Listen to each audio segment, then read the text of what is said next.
In November 1922, a boy walked through the desert mountains of Egypt and discovered some ancient steps carved into the rock.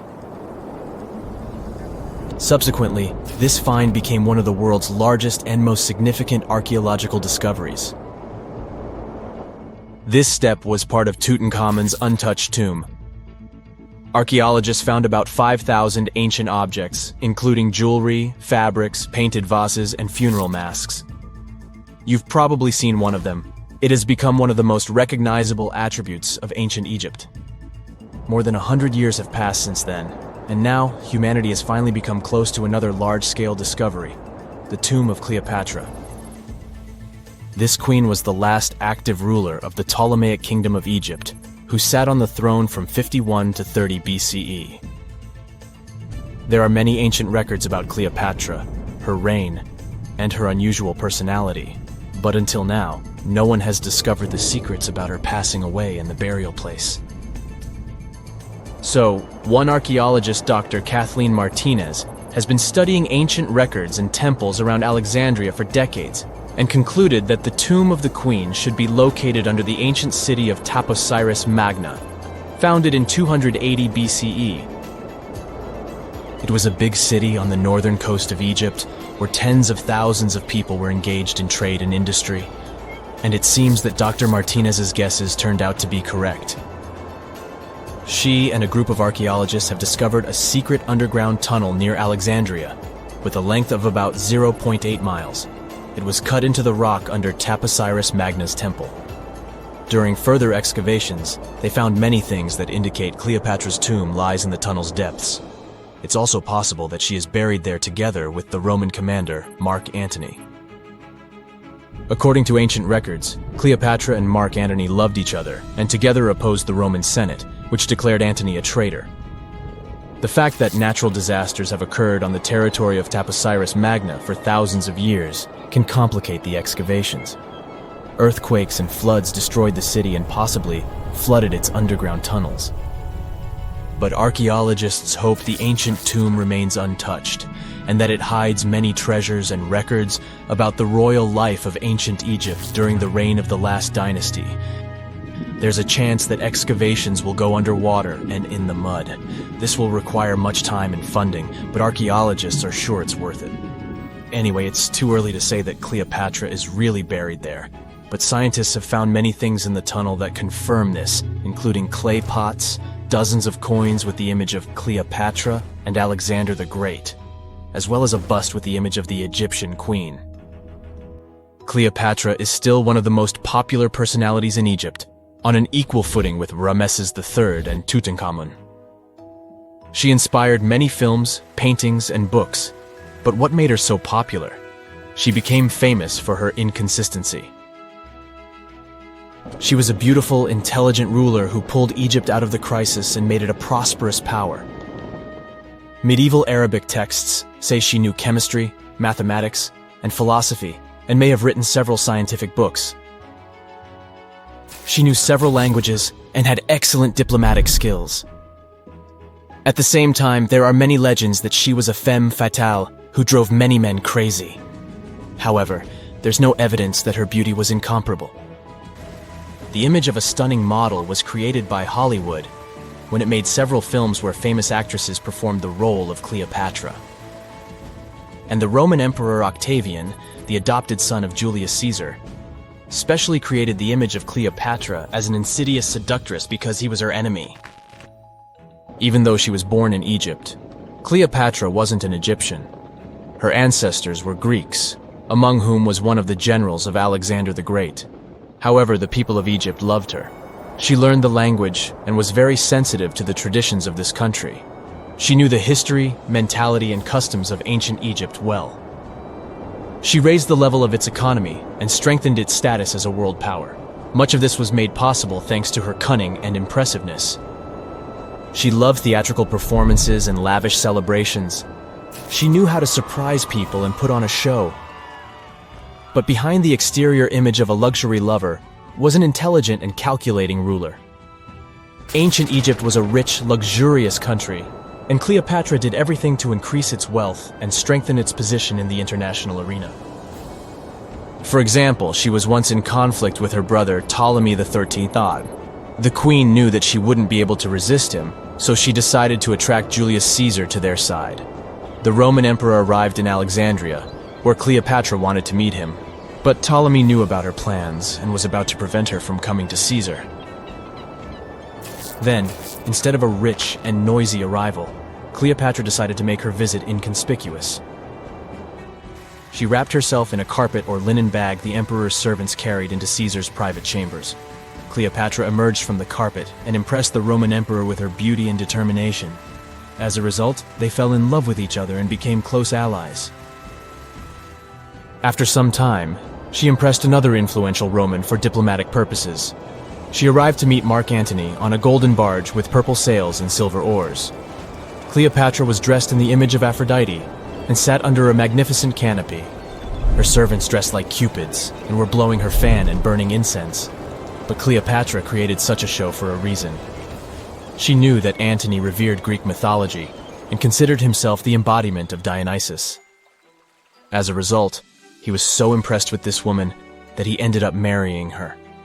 Cleopatra defended her crown, strengthened her alliance with Rome, and bore Antony 3 children. In Egypt, they threw big parties and enjoyed wealth with power. However, the relationship of a high-ranking official with the Egyptian queen caused a scandal in Rome. Octavian was Antony's primary opponent in the struggle for power, so he exploited the situation to darken the competitor's reputation. He used propaganda to make Cleopatra an insidious seductress in the eyes of Roman citizens. He accused Antony of succumbing to her charms. The Roman Senate supported Octavian and declared Cleopatra an enemy. In 33 BCE, this conflict reached a high point when Antony's navy clashed with Octavian's fleet. The latter won and forced his enemy to flee to Egypt with Cleopatra. According to some records, they took refuge near Alexandria. Pursued by the Romans, they hid in one of Cleopatra's palaces and met their end. Some legends say that Cleopatra was an expert in poisons. She provoked a venomous snake, a viper or an Egyptian cobra, to bite her. Also, according to another legend, she pricked herself with a poisonous needle. There's a theory that Cleopatra always carried an ampule with poison inside her hairbrush. And when she was cornered, she soaked the needle with this poison and pricked herself. None of this can be said for sure. Scientists are still trying to find out the truth. Perhaps when they reach Cleopatra's tomb, the world will get more answers about her tragic fate. She is considered the last ruler of Egypt. After her passing, Octavian plundered her palaces and temples and returned to Rome, where he became the main emperor. He successfully ruled the country and expanded its borders. His reign ended when he turned 75. World history would have looked different if Cleopatra and Mark Antony hadn't lost that naval battle. By the way, did you know that more time has passed between Cleopatra's reign and Neil Armstrong's flight to the moon than between the reign of the Egyptian queen and the construction of the Great Pyramid of Giza? Armstrong took a step on the Earth satellite in 1969, 38 years after the birth of Cleopatra. And the construction of the pyramid took place in 2560 BCE. Imagine how long the history of ancient Egypt is. Cleopatra is closer to us in time than to the pyramids. The ancient city of Taposiris Magna is hidden on the northern coast of Egypt. These days it has very little of its former glory, but what lies beneath it may hold the secret to uncovering a famous mystery, that of Cleopatra, the most memorable Egyptian queen in history. The recently discovered tunnel is also known as a geometric miracle for its time. Excavations have uncovered a 43-foot-long structure below the ground, which is partially submerged in water. Its shape and construction technique are similar to that of the Eupalinos Tunnel, another amazing ancient discovery. This one is located in Greece and was built by excavating simultaneously from 2 points, aiming to have them meet in the middle. The use of math and geometry to make this construction was astonishingly precise for those days, more so since it was built near a mountain. Archaeologists that have been working on the Taposiris Magna site since 2004 believe this tunnel may lead to the lost tomb of Cleopatra. The clues they found so far seem to back up this theory. For starters, the city and its temple were built by one of Cleopatra's ancestors, Ptolemy II. All the architecture seems to indicate it was dedicated to the ancient spirit Osiris and his queen Isis. Throughout her reign, Cleopatra did try to associate herself with Isis, so it may be no surprise she chose this location as her final resting place. Scientists have yet to pinpoint Cleopatra's tomb, but research continues with the help of modern technology. To study this location better, archaeologists have even used a special device called ground-penetrating radar.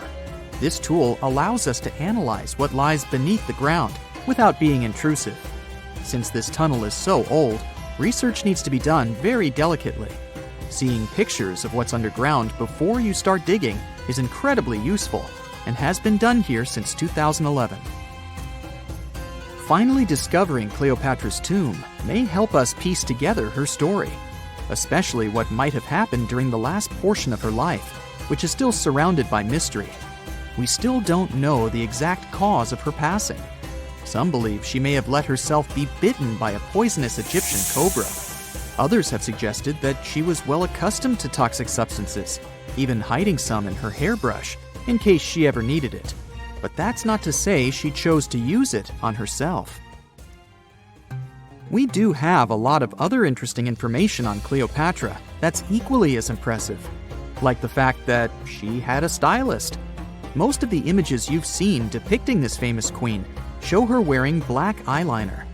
This look was put together by Iras, a woman known to have been her personal beautician. She traced the long line from her eyes to her temples, a makeup technique still used today to enhance the eyes. Iras was an important figure throughout Cleopatra's life, known also as her confidant and close friend. There are even theories that suggest Iras was there by her side when she passed away. Despite her well-thought-out looks, Cleopatra wasn't as pretty as she's described. Or at least, that's what recent research has pointed out. Sure, if we look at movies and modern imagery, she's depicted as this incredibly beautiful woman with symmetrical and delicate features. However, if we look at coins showcasing her image from back in the day, her looks are rather average. Her image on the coins might have been adjusted, too, to make the queen look stronger in the eyes of her people. So there is no trusted source available to confirm her image, but her description in most pieces of ancient literature speaks of her other qualities, like her voice and personality, not of her beauty. Cleopatra might have been the most famous Egyptian queen to this day, but she wasn't the first choice. She did have an older sister, Berenice, that was initially supposed to take the throne. Berenice passed away before she could do that, so Cleopatra took on the role and began investing in her education. She traveled throughout the country quite frequently, so she could become accustomed to her people and their needs. She was only 18 when the responsibilities were passed down to her, and immediately gained popularity because of her intelligence and education. Her taste in literature was quite good too. She was known to be a fan of Homer, the famed Greek philosopher and poet. Cleopatra loved to write as much as she loved to read. There are even claims that she wrote a book on medicine and cosmetics, but we have no evidence to this day that such work ever existed. Part of being a great leader back then meant you had to speak multiple languages. Cleopatra clearly understood that, and that's why she's rumored to have known many languages to varying degrees. Some archaeologists suggested she spoke Greek, Egyptian, and Ethiopian, as well as many Arabic dialects. She might have even spoken Latin, but there's little evidence to support this claim.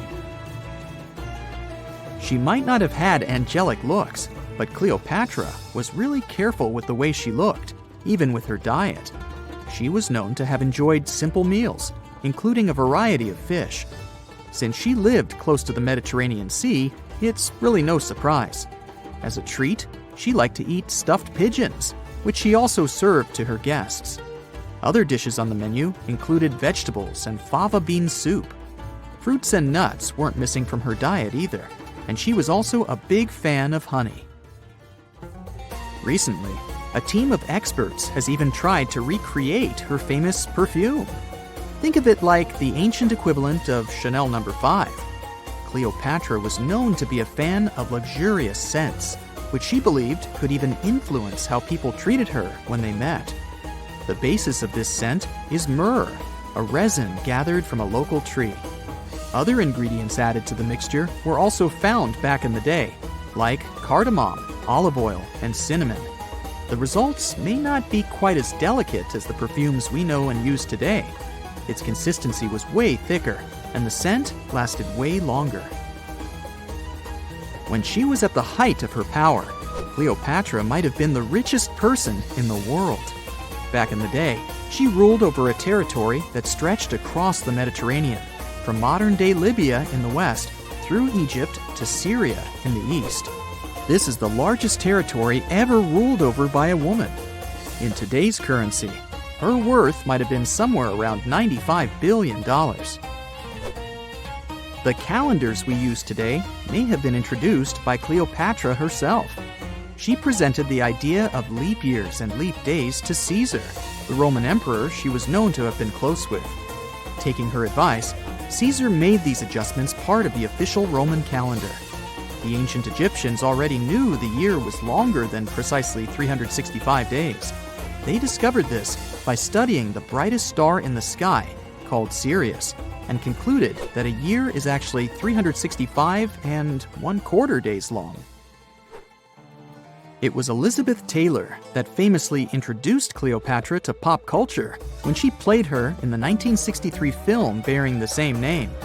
Up until that point, it was the most expensive film ever made. It was originally supposed to cost somewhere around $2 million, but ended up costing a mind-boggling $44 million. That's mostly because of script and production issues. To make this iconic movie, producers created 79 sets from scratch, as well as over 26,000 costumes for the cast. Elizabeth Taylor's Cleopatra costumes alone cost somewhere around $200,000. Thankfully for the producers, the movie made headlines and was well received by critics, making it a box office success. A lot of people associate Cleopatra with another famous Egyptian ruler, King Tutankhamun, nicknamed King Tut. Surprisingly, apart from both of them being Egyptian pharaohs, they have nothing else in common. For starters, King Tut lived around 1,300 years before Cleopatra did, and there is also no connection regarding their ancestry. Cleopatra had Macedonian Greek roots, while King Tut was a native Egyptian. A comfortable abode with a gorgeous view of the Mediterranean Sea will serve as a perfect rain shelter. Well, this is what a real estate advertisement might have looked like for Neanderthals 100,000 years ago. Welcome to the weird and wonderful caves you could live in, or not. Of course, back then, neither real estate and advertising had been invented yet. Never mind the fact that Neanderthals couldn't build houses and often lived in caves. Yet, one of those caves looks an awful lot like a residential building. It's situated inside a high limestone cape called the Rock of Gibraltar. If the Neanderthals had had an economy, the caves inside this rock would have cost a bundle. Navigators discovered it in 1907. They just spotted a big hole inside the fortified rock. For many years, scientists have studied this place and found some traces of Neanderthals. They discovered ancient tools in the cave and bones of old animals. But the coolest thing was, they found 4 caves inside the rock. It was like a residential complex. Neanderthals lived alongside neighbors and helped each other hunt and fish. They created feather decorations and painted abstract drawings on the walls. Imagine our ancient predecessors hanging out in these caves 100,000 years ago. And now, scientists hang out there and study the primeval past of Neanderthals in detail. At the end of 2021, archaeologists uncovered a gap inside one of the caves leading to an unknown tunnel. They crawled through this hole and opened a new space under the cave roof. This place has been closed off from the outside world for over 40,000 years. And it seems it was one of the most prestigious apartments in the entire mountain complex. It has high ceilings with ancient stalactites. The ruined stone curtains divided the apartment into several rooms. Scientists also found the remains of ancient animals and scratches on the walls. It seems that Neanderthals had never lived here, but they used to visit this place. Archaeologists found the shell of a sea snail called dog whelk. One of the Neanderthals brought it here for some reason, but the primary owners of this place were hyenas. These caves show that Neanderthals were closer to humans than to monkeys. They had a way of life and even some customs. There's still a lot of work ahead, and scientists hope to find new rooms inside this rock. Meanwhile, in 2003, archaeologists discovered another early dwelling on the Isle of Flores in Indonesia. Among the green jungle, they found a cave with ancient tools. At first, everyone thought the human ancestors lived here, but then scientists discovered an unusual skeleton of an adult. A thorough analysis showed the skeleton belonged to a 30-year-old woman, 3.5 feet tall, just above the waist of an average adult. The woman's weight was equal to the weight of an adult shepherd. The skeleton didn't belong to Neanderthals or Australopithecines. It was a new unknown species, which scientists called Homo floresiensis, or simply the Hobbit. Also, there were remains of unusual ancient animals in the cave. It was an elephant the size of a cow, some large storks, and giant rats. Archaeologists have found out that hobbits were not the owners of this place. The main inhabitants were the rats the size of a cat. Maybe they were fighting the hobbits. Some analysis shows that Homo floresiensis wasn't our direct ancestor. They were in a separate branch of evolution. The hobbit skeleton looks more like that of a monkey than of modern humans. In 2009, in the dense jungle of Vietnam, archaeologists discovered Son Don, the largest cave in the world. If you go inside the cave and shout, you'll hear your echo a long time. In some places, the height of this cave reaches half the height of the Empire State Building, and the total area is larger than one central block of New York. Son Don is one of the 3 caves in the Vietnamese jungle. Many intricate mazes connect these caves. Inside, you can find unique plants and trees that live separately from the outside world. It's a real underground jungle. In some places, you can find collapsed ceilings that let the sunlight in. Besides unusual trees and plants, ancient stalactites hang there. Some limestone deposits are more than 450 million years old. They were here even before dinosaurs appeared. There are also many rivers in the cave. Rainwater coming down from holes in the ceiling has formed them. Fast streams resemble slides in a water park. They lead to unknown underground labyrinths. Scientists have studied only a small part of all these caves. The next unusual cave is in New Zealand. Hundreds of thousands of fireflies live inside. Each of them glows with a blue light. Together, they light up the cave. It may seem to you that you're on another planet, but you can't stay there for a long time. Special air measuring devices are everywhere. Scientists monitor the level of carbon dioxide necessary for the normal existence of fireflies. These insects are sensitive to the environment. If there are many people in the cave, or they stay there too long, the park staff will ask them to leave the place. It's like you're literally stealing oxygen from the fireflies. We've seen some pretty amazing caves so far, but how about a scary one? We're going to the desert of Yemen's Al-Mara province. What we're looking for is not a cave, it's just a black hole in the ground, right in the middle of the desert. It's big, the size of a basketball court. It's not its size that could scare you, but what's inside. Scientists are still not sure what it is.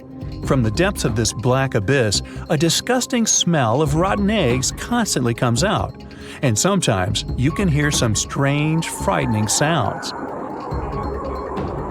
The blackness of the giant hole in Yemen absorbs all the sun's rays, so you won't see what's there even with a powerful flashlight.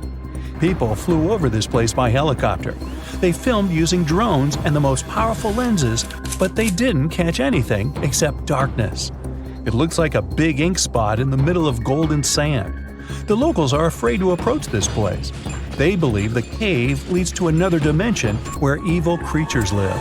At the moment, the giant hole in Yemen is one of the most poorly studied and mysterious phenomenon of nature. How did it appear? How old is it? Where does it lead? Scientists are trying to find the answers to these questions. There are theories that the hole appeared because of construction work. Geologists drilled the soil nearby in search of minerals. It could have caused fluctuations in the Earth's crust and collapsed the surface. But no one can prove this theory, yet. And now, imagine a place where sunlight has not penetrated for more than 5 million years. There's little oxygen, and it's cold and damp. Still, life is born in this place, not only microbes and bacteria, but also something bigger. The living conditions in this cave are very different from the usual ones, so, in a sense, this cave is like another planet. It's the Mohenjo Cave in the southeast of Romania, near the Black Sea. The entrance is a small hole in the ground. Inside, a tunnel leads deep below the surface. The levels of hydrogen sulfide and carbon dioxide are above normal inside the cave. The air here is half as much oxygen as on the surface. People can't be here without an oxygen mask, but other creatures living here can. The cave is home to 48 species of living organisms. 33 of them are unknown. Here you can meet some unusual insects, white snails and white spiders, millipedes with huge whiskers, transparent shrimp, and unique species of leeches. They all live here thanks to the little bacteria autotrophs. They absorb carbon dioxide and release food particles. Bacteria feed on it. Other larger organisms feed on these bacteria, and some bigger organisms eat those little ones. In the end, everyone gets food. In this cave, evolution has created a biological system separate from the rest of the world. 1,000 years ago, near modern-day St. Louis, Missouri, there was a vibrant, bustling city called Cahokia. It was a Native American city, the largest and most influential one in Mississippian culture. At its peak, around 1050 BCE, Cahokia was home to as many as 30,000 people, making it larger than Paris at the time. But what's interesting is that Cahokia didn't have any big marketplace. Usually trade was the backbone of any big city, yet this one stood out for archaeologists. That's because Cahokia wasn't about commerce. It was about culture, community, and parties. The people who lived there threw massive parties that would last for days. The city's grandest feature was its 50-acre plaza, surrounded by amazing earthen pyramids. This massive space could hold over 10,000 people.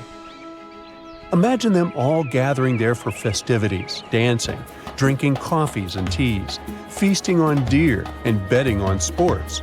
The events were super lively. Cahokians would wear awesome costumes, style their hair in interesting ways, and decorate their bodies with tattoos. Athletes were playing a game called Chunky, where they hurled spears at a rolling stone disc, competing to get as close as possible. The roar of the crowd filled the air, and performers showed off their skills. These celebrations were so wild, they left traces in history. After the parties ended, Cahokians cleaned up by tossing leftovers into pits. Archaeologists have uncovered these waste pits, and they were filled with food remains and pottery. One pit alone contained the remains of 2,000 deer, and that's from a single event. They also found traces of yaupon holly, a caffeinated plant that was traded from hundreds of miles away. This just shows how much effort and thought Cahokians put in their celebrations. Would you like to live in a city like this? But aside from all the fun and games, Cahokia was also deeply complex and spiritual. The city was built on a landscape that mixed dry land with swampy patches. Many people believe that this symbolized the connection between the world of the living and the dead. The people of Cahokia saw their city as a bridge between these two realms. They built earthen mounds, both for ceremonies and rituals, and as construction support. These mounds rose from the swampy areas. Meanwhile, people settled in the drier spots. Elevated pathways connected these neighborhoods, creating a physical link between life and death. Isn't it sad that some ancient metropolises that rival modern cities in scale just disappeared? Cahokia's story came to a quiet end around 1350 CE, when the city was abandoned. all due to changes in environments and weather, floods, and other problems. But the influence of Cahokia was so big, it spread to distant places. Some of their traditions, like Chunky and Yaupon tea, have survived in native communities to this day. Today, Cahokia is a UNESCO World Heritage Site, and it's not the only megacity we lost. About 5,000 years ago, people in the Indus Valley built some of the world's first cities. Mohenjo-daro was an ancient city in what is now Pakistan. The city was built around 2500 BCE, and back then, it was a thriving hub of the Indus civilization. Sure, it was much smaller than modern cities, but it was quite huge at the time, around 40,000 inhabitants. It looks like the locals were crazily strict and disciplined people. The city's planning and organization were incredible. It was laid out in a grid pattern. Streets and important buildings aligned along the north-south axis, probably to match the movement of the sun and moon. They also built one of the most advanced systems for water and waste management of their time. The city had about 700 wells. Nearly every house had its own. Most homes also had private bathrooms with drainages and even underground sewers. This shows how skilled these people were at staying clean.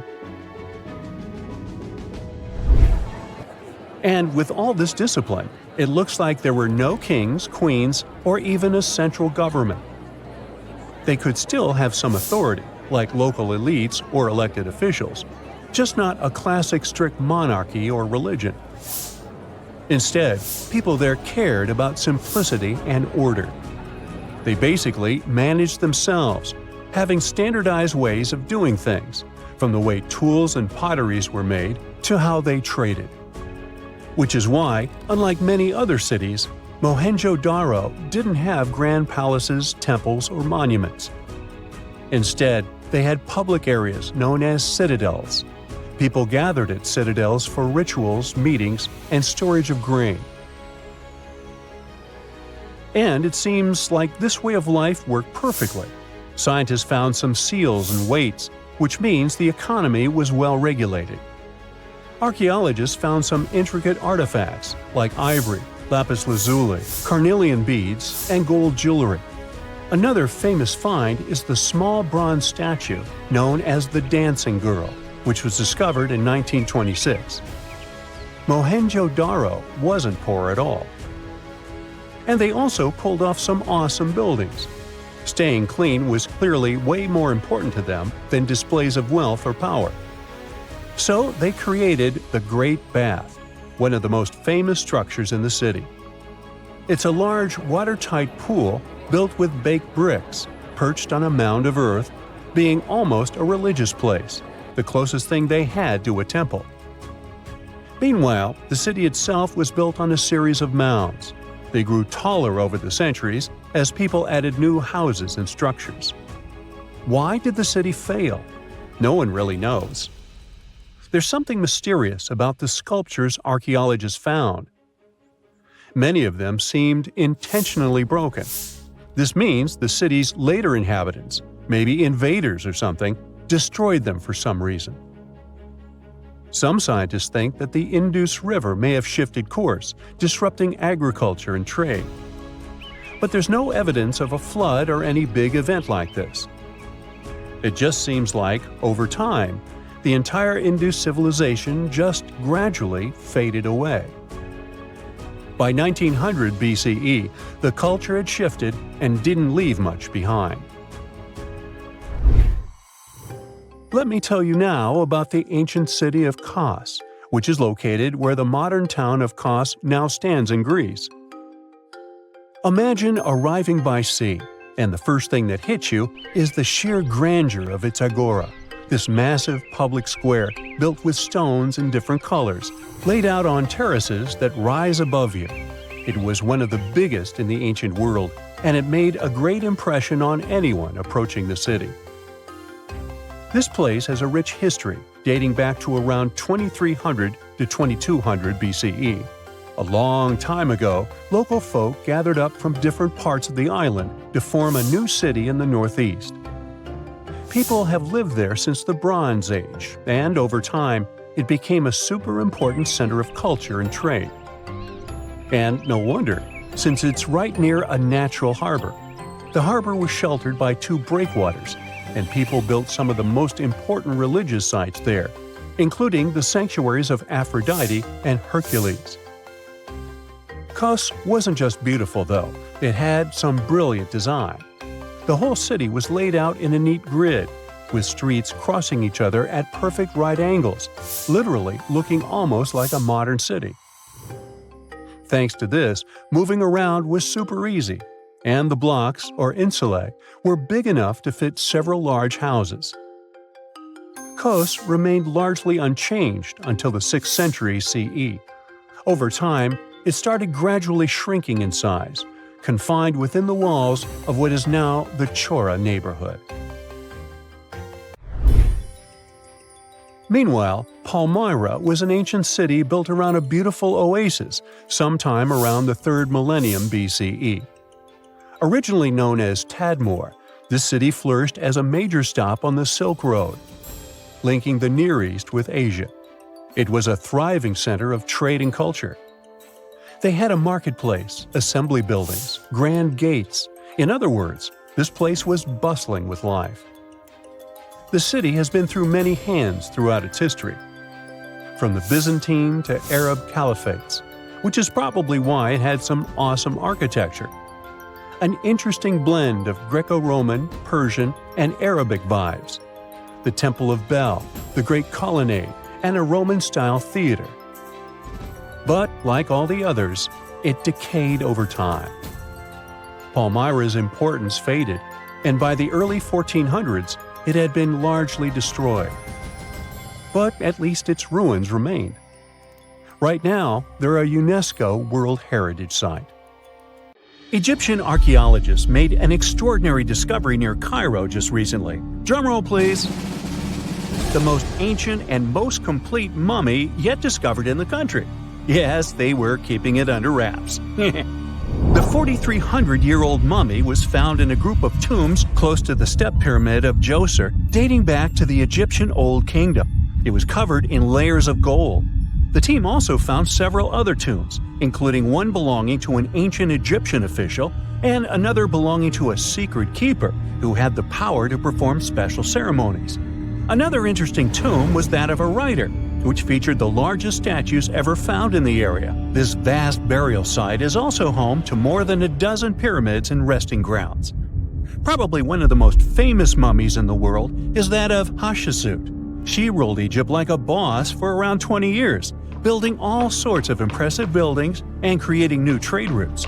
But when archaeologist Howard Carter found her tomb in the Valley of the Kings, her sarcophagus was empty. However, Carter did find 2 coffins in another tomb, one of which belonged to Hatshepsut's wet nurse and the other to an unknown woman. In 2006, a team of specialists decided to investigate whether that mysterious lady was the queen herself. They found a molar tooth in a wooden box with Hatshepsut's name on it, and when they compared it to a gap in the mummy's mouth, it was a perfect match. Ramses II was a pretty impressive ruler, but it was his mummy that eventually made history. Now, we don't hear too much about his daddy. Okay, I'll stop. Ramses is considered to be the most powerful pharaoh in all of Egypt, as he reigned for a whopping 6 decades. He also lived to be over 90 years old. Now that's pretty amazing, considering the time he lived in. Ramses II supposedly had over 100 offspring too. Talk about a big family. When he passed away, his body was originally buried in the Valley of the Kings, but some sneaky guys tried to rob his tomb of all his treasures. Officials back in the day weren't having any of that though, so they moved his body to a secret location to keep it safe. Fast forward to the 1800s, and Ramses II's mummy was discovered along with a bunch of other rulers and important officials. But it wasn't in the best condition, so archaeologists flew it to Paris to get it, pampered. Problem was, he couldn't just be transported into another country. The only solution available was to give Ramses II his own passport. His occupation was listed as king, and the document even featured his photo. You know, most mummies aren't necessarily known for having the most hydrated skin. But that of an ancient woman, also known as Lady Di, proves otherwise. No, not that Lady Di. This wealthy lady from ancient times was discovered in an ornate tomb in 1971, and she looked fabulous, if we can say so about a mummy. Thanks to the special conditions in her tomb, like the moisture in the environment and the lack of oxygen, her body was almost perfectly preserved. Her skin was soft, her hair was on point, and she was still flexible. The museum that now proudly displays her mummy also shows a ton of fancy items that were buried with her, like dinnerware and musical instruments. Archaeologists investigated the mummy further and discovered that she passed away from a heart attack at around 50 years old. Even though it hasn't been around for over 2,000 years, Lady Di is still making history. The mummy of Otzi the Iceman was discovered in the Alps in 1991. Austrian authorities initially thought he was a modern mountaineer because he was so well preserved. Turns out, he was actually from the Copper Age. He was found in a mountain pass over 10,000 feet above sea level. Through studying his mummy, we've learned so much about life in Copper Age Europe. For example, we know that he was a native of Central Europe and enjoyed eating meat. He also suffered from arthritis, narrowing arteries, and intestinal problems. But he likely used acupuncture and medicinal herbs to treat these conditions. And apparently, he was pretty handy with tools. He sharpened them just days before his untimely demise. Who knows if he was expecting trouble or just getting ready for some routine work. Now, King Tut and his story is most likely the one that made all mummies famous. This pharaoh passed away at the young age of 19, more than 3,000 years ago. But his mummy is still one of the most well-known in the world. When his tomb was opened in 1922, people went wild because it was still intact, unlike many other royal tombs. It had some seriously blinged-out coffins, including one made of solid gold. Not only did Tut's tomb give us a glimpse into ancient Egyptian history, but his mummy also taught us a lot about the time he lived in. DNA analysis helped identify his parents and revealed that the pharaoh had a rare bone disorder that might have made walking a bit tough. Now, Ginger is most likely one of the coolest mummies you'll ever hear about. He's like a time traveler from 5,000 years ago who's still looking fly with his golden hair and perfectly preserved nails. Ginger was discovered in Egypt and is believed to be the earliest known mummified body. Before people even knew about mummification, they used to place bodies in shallow graves in the hot, dry sand.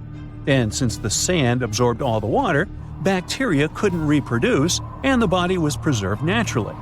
Now, scientists are not sure if Ginger's preservation was intentional or not, but since he was buried with some pottery vessels, it's likely that whoever buried him knew some serious preservation techniques.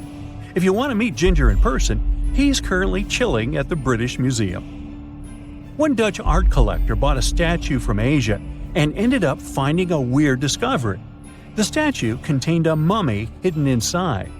Unfortunately, the body was too fragile to move, so they had to leave it there. The coolest part is that this mummy is over 1,000 years old and was on display for 200 years before being encased in the statue. When scientists did a CT scan, they found out that the mummy was filled with paper scraps covered in writings. Experts think he might have done this thing called self-mummification, which is a pretty intense process involving a special diet and tea that makes your body less prone to bacteria. Only a few people could handle this ritual, and those who managed to do that were seriously respected. No other Egyptian queen has baffled scientists and historians like the stunning Nefertiti. Based on her statues, she was known for her slender neck, wide eyes, and high cheekbones. Her name translates to "the beautiful woman has come." Talk about living up to your name, huh? Even though she wasn't a pharaoh herself, Nefertiti still managed to leave a lasting impression. Written records suggest that, as a wife and queen, she held an incredibly influential role. Because of her power, she was indeed admired, but she also managed to make quite a lot of enemies throughout her life. She was also related to King Tut, but not biologically. Rather, she was his stepmother. So far, locals have yet to identify her mummy, but that may soon change. A local Egyptologist who has been busy excavating tombs in the Valley of the Kings has found 2 mummies that he believes could be Nefertiti and her daughter. According to specialists, we may soon finally get a definitive answer about the identity of these 2 mummies. And if one of them does turn out to be Nefertiti, we could be in for a real treat. DNA analysis and CT scans of the mummy could give us the most complete and accurate image of the queen that we've ever seen. It's crazy to think that we've only scratched the surface of what lies beneath modern-day Egypt. Nefertiti ruled during a time of great power and prosperity in Egypt, but unfortunately passed away in a period of social turmoil, leading to her gravesite being lost. Now, where's my mummy? The story goes that 2 Mayan twin boys loved to play ball. Sure, they were really good at it, but they also made a lot of noise when playing.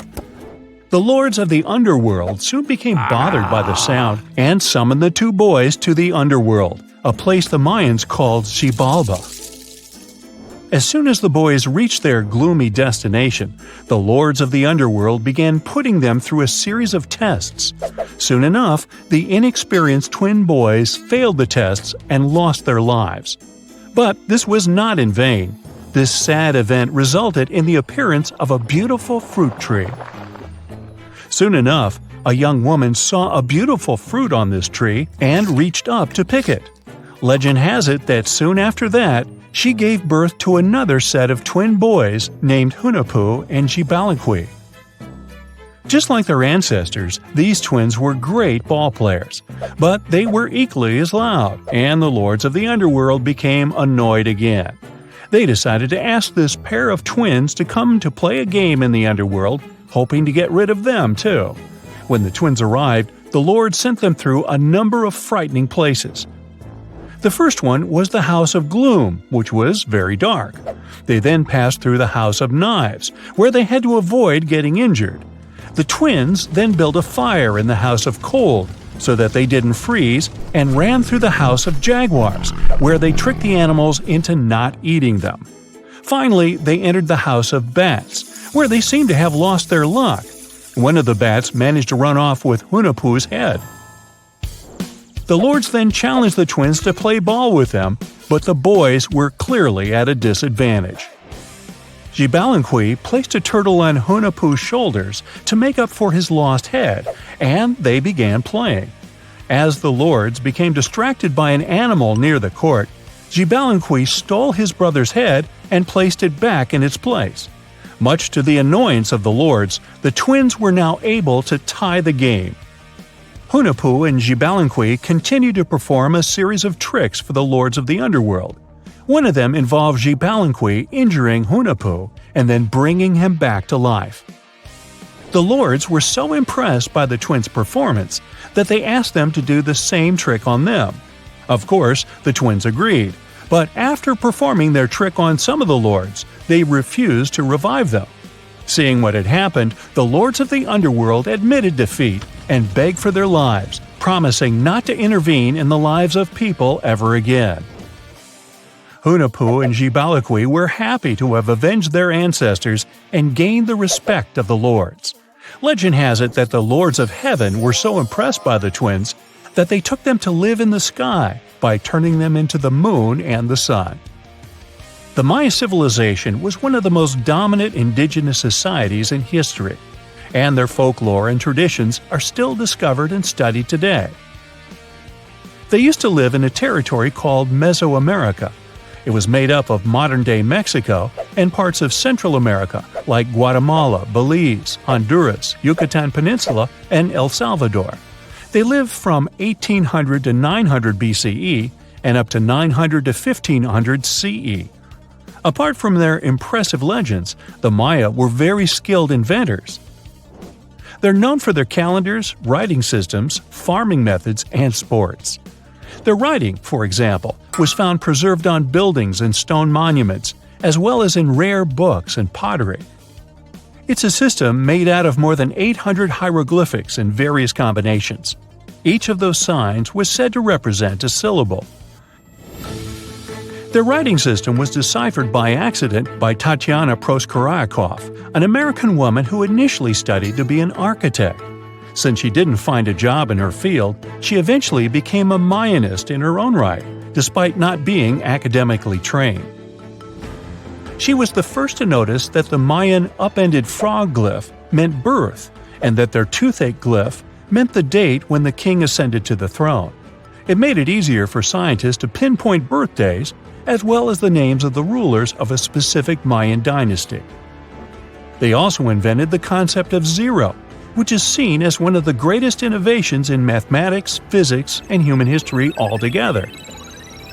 Sure, even back then, people understood the idea of having nothing, but the concept of zero as a number is a relatively new invention. A fun fact about Mayans is that they really liked hats.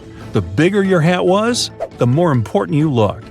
Not only was it a sort of fashion statement, but it also made them look taller, which was a big deal for their aesthetic. The Mayans also came up with one of the most intricate and complex calendars in human history. It was the first to use zero as a placeholder. Their calendar ended on December 21st, 2012, which led some people to believe that it translated to the end of the world.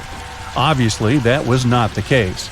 It just so happened that the date coincided with the end of a Mayan cycle of years. But you know, as advanced in science and astronomy as they were, they did make some mistakes. One of them was their belief that the world was flat. Their theory was that the four corners of the world were watched by the Brother Lords, who kept the sky from falling over their lands. Hats off for their menus, though, as they were well-known chocolate eaters. They turned eating chocolate into a form of art. The drink they made wasn't really like the hot chocolate we enjoy today, though. The recipe included mixing cacao with water, honey, chili pepper, cornmeal, and other ingredients to make a foamy, spicy drink. The ritual of drinking cacao was a crucial part of their celebrations. We're not done discovering all the amazing parts of their architecture and civilization. It was only a few years ago that a Maya pyramid was found at Tonina, in the Mexican state of Chiapas. It was estimated to be more than 1,000 years old. The reason why it escaped archaeologists for so long was that it lay hidden under what was believed to be a natural hill. The ruins of two Mayan cities have been recently discovered in the Mexican state of Campeche. Why didn't we find them until now? Well, they were concealed by really thick vegetation, which made it difficult for archaeologists to reach them. The Mayans didn't just disappear.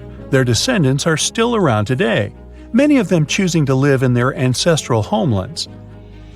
You can find them in Guatemala, for example, where the Maya people make up the majority of the population. Overall, the Maya ethnic group contains people that speak different Mayan languages, such as Yucatec, Quiche, Quechua, or Mopan. They had no idea what a spa day was, but the Mayans really enjoyed a nice sweat once in a while. Sweat lodges were discovered around ancient Mayan sites. They were built out of stone or adobe. These rooms were an essential part of their cleansing and healthcare rituals. One of the earliest sweat lodges was found in Quello in northern Belize and appeared to date back 3,000 years. One of the most important parts of the Mayan culture was a ball game which they named Pix. It had both political and spiritual significance. We can see ball courts at important parts of Mayan archaeological sites. The main goal of the game was to pass a rubber ball through a very high stone hoop without using your hands. Basically, it was a combination of soccer and basketball. However, it could have serious consequences. The loser could, at times, even lose his own life. Ooh, high stakes indeed. Because of this game and the need for bouncy balls, the Mayan people were some of the first cultures to use rubber. They made it using natural latex. There were different kinds of rubber depending on what natural substances the latex was mixed with. And that, my friend, is the way the ball bounces. Sorry, but you know me, I just couldn't resist. You have heard about Nikola Tesla. You have definitely heard about the Great Pyramids in Egypt.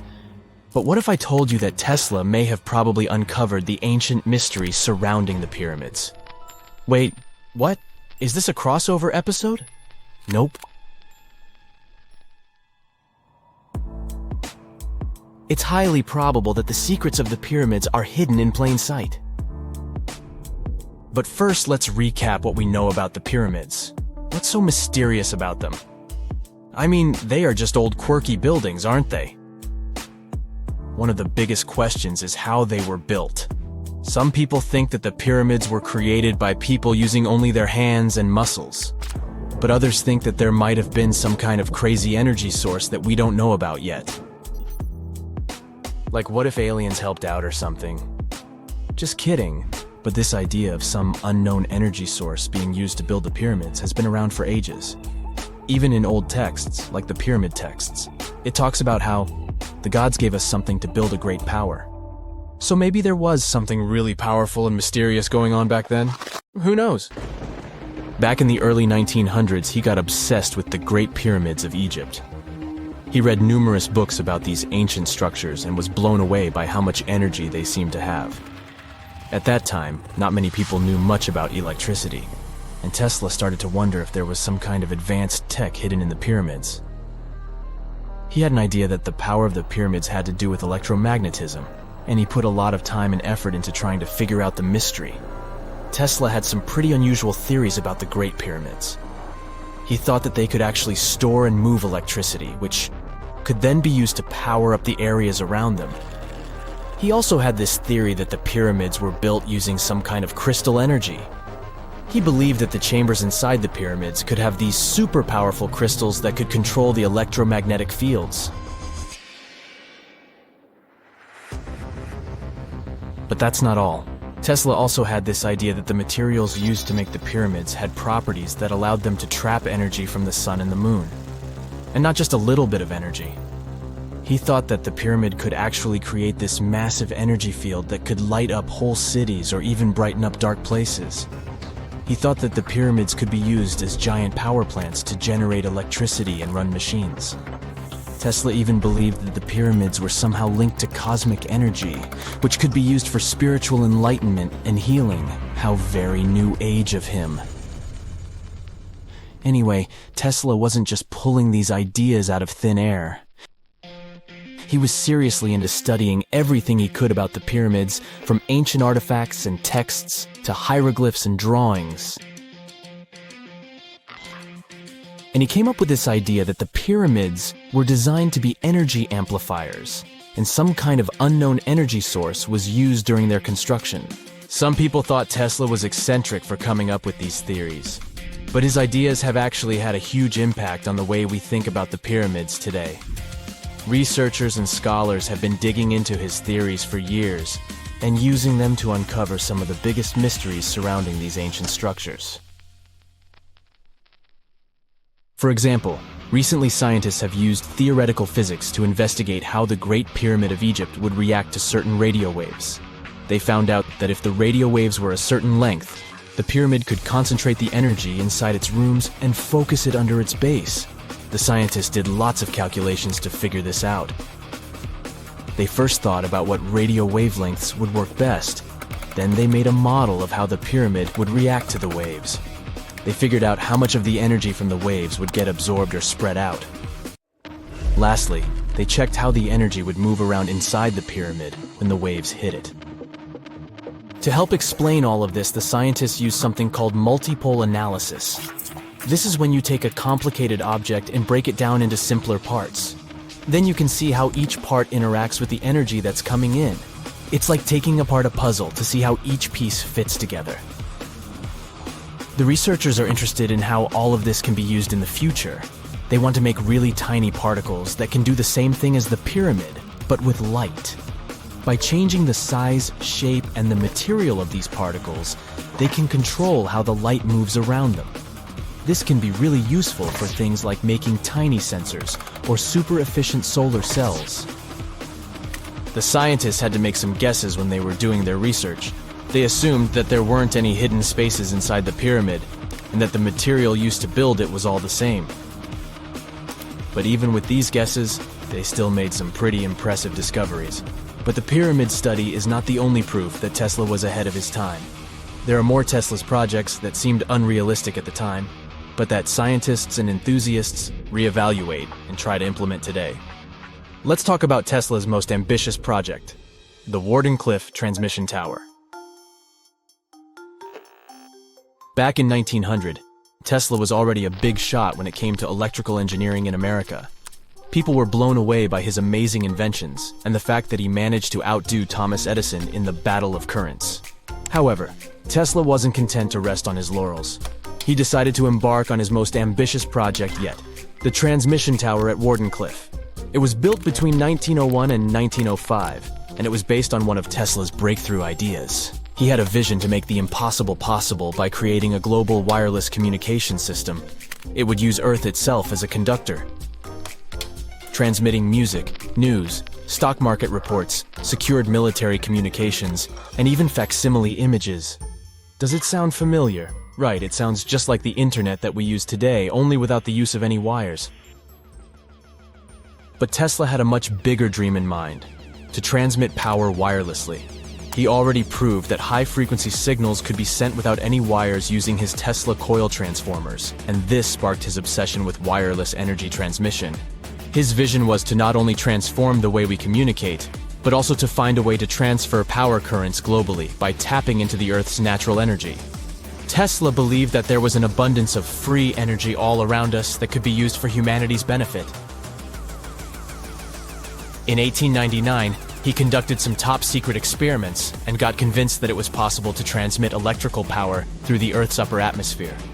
This is actually how the Wardenclyffe Tower was created. It was supposed to be the prototype station for a network of towers all over the globe that would provide the whole world with wireless energy. Unfortunately, Tesla didn't have the resources or the patience of his investors to bring this project to fruition.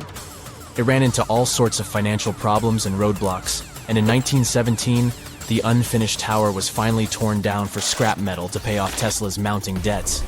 Now it remains a sad reminder that even the greatest minds can sometimes fall short of their dreams. The original red brick laboratory, however, is still there, and it is the only Tesla lab that has survived. Fun fact, in 2017, a film crew made a crazy discovery. They used ground-penetrating radar to explore the area around Wardenclyffe, and they found a whole series of tunnels stretching for hundreds of feet underneath the site. Nobody knows exactly what these tunnels were used for, but people have been speculating for years that they were part of Tesla's grand plan. Wardenclyffe, of course, is a major landmark for Tesla enthusiasts from all over the world. Who knows? Maybe someone will finally crack the mystery of the tunnels one day. But even if they don't, the legacy of Tesla and his amazing ideas lives on. When you hear the word mummy, you might get a chill down your spine. That's because most of us associate this word with those creepy characters we've seen in some scary movies. But in reality, mummies have helped us understand a lot about ancient civilizations, their rulers, and about how people used to deal with losing their loved ones. The people most famous worldwide for their mummies are the ancient Egyptians. They believed that some sort of existence after passing away was possible, if certain conditions were met. That's why they insisted on preserving the human body through the process of mummification and placing the mummy in a furnished tomb, kind of like giving it a fully functioning apartment of its own. Why did they believe in this? Well, because they were deeply connected to their natural environment for the most part. They saw the natural cycles around them, like how the sun rose every day, followed by the moon, or how new life was always sprouting from plants, even after they had wilted away. They also believed that the powerful spirit Osiris, who represented the cycle of passing away and resurrection, played a role in this process. To prepare for the afterlife, the ancient Egyptians followed certain rituals, like mummification, which involved using materials like honey, resins, and incense to preserve the body. There's no other mummy more popular than that of King Tut. He was a young pharaoh who ruled over 3,000 years ago in Egypt.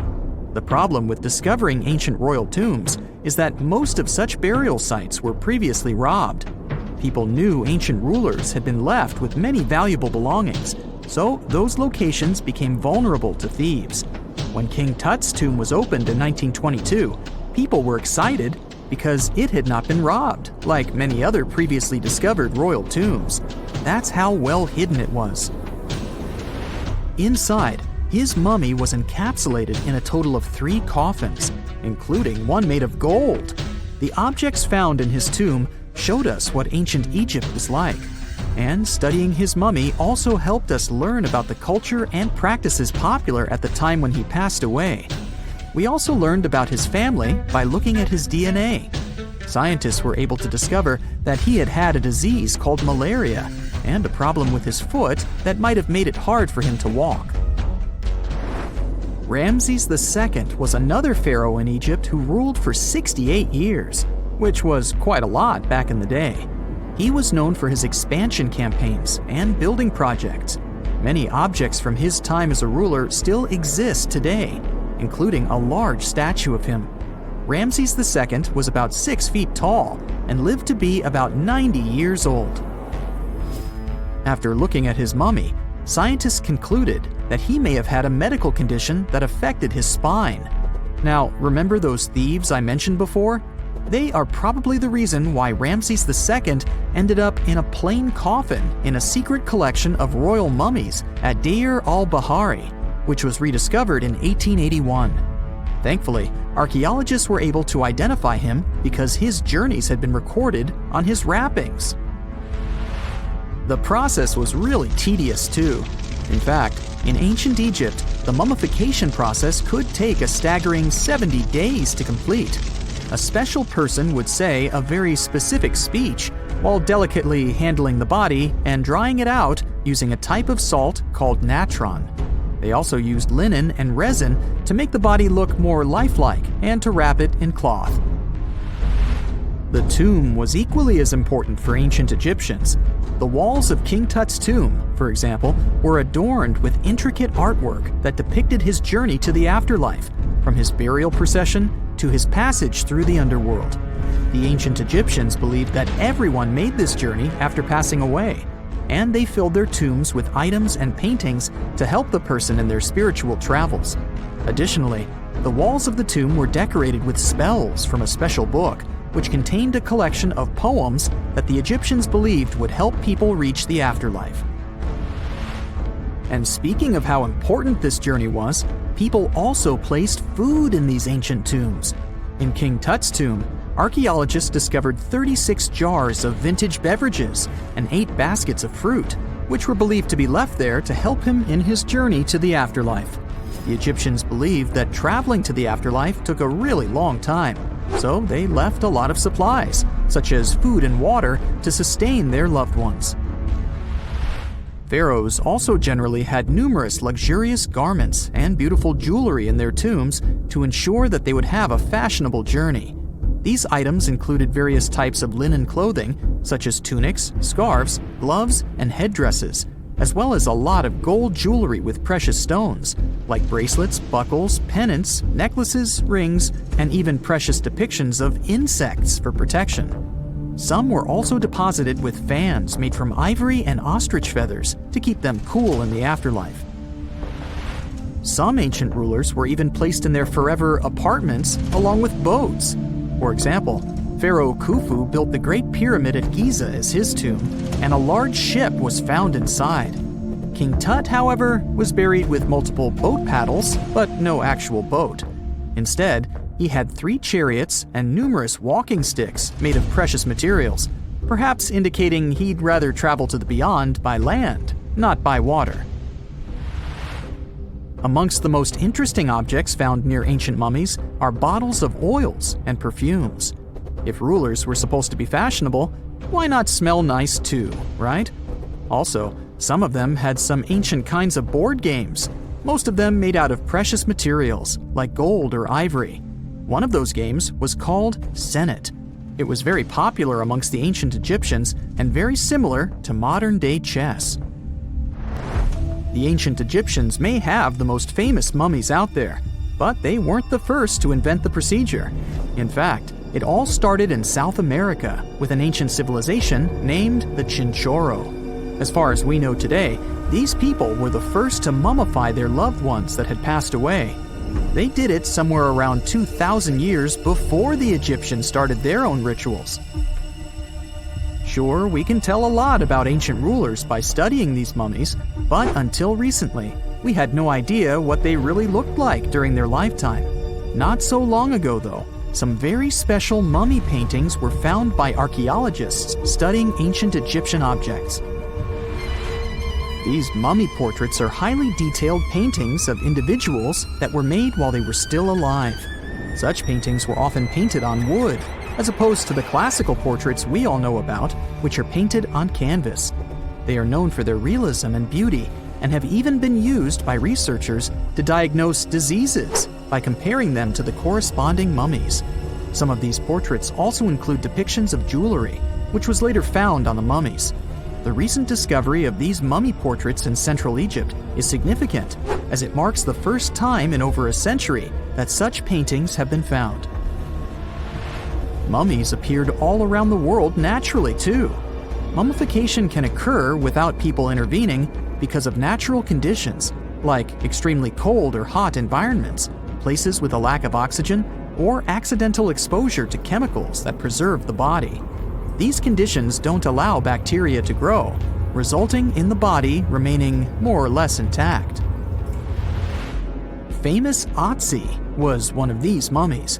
We know today he was a man who lived around 5,000 years ago in Europe. But upon his discovery in the Alps in 1991, Austrian authorities initially believed that he was a modern mountaineer because of how well preserved the body was. However, after the Iceman was removed from the glacier, it was determined that he was actually from the Copper Age. The year is 1923. Two teenagers sneak out of their homes in the middle of the night in Florida City. Rumor had it that an old man was building a rock castle by himself. But every time someone tried to see what the old man was doing, he would stop working. The curious teens managed to sneak into Ed's backyard and saw something they could later describe as magic. They recalled seeing rocks moving around like helium balloons. The old man was moving up to 30 tons of stone by himself to build his castle.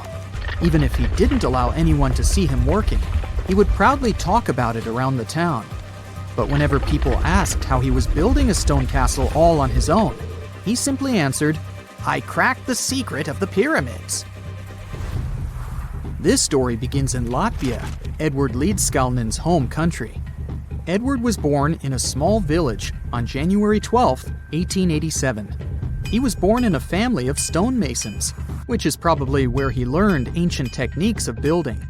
However, he grew up as a sickly boy, which meant he could never carry much weight or undergo heavy physical activity. At the age of 26, an unfortunate turn of events determined Ed's fate. The love of his life broke off their engagement, and heartbroken Ed decided to move to the United States. He lived in a couple of American states before finally moving to Florida, where his life's adventure started. Ed spent years searching for the right spot of land to build his dream house. He always rejected good farmland. When people wondered why, he only smiled.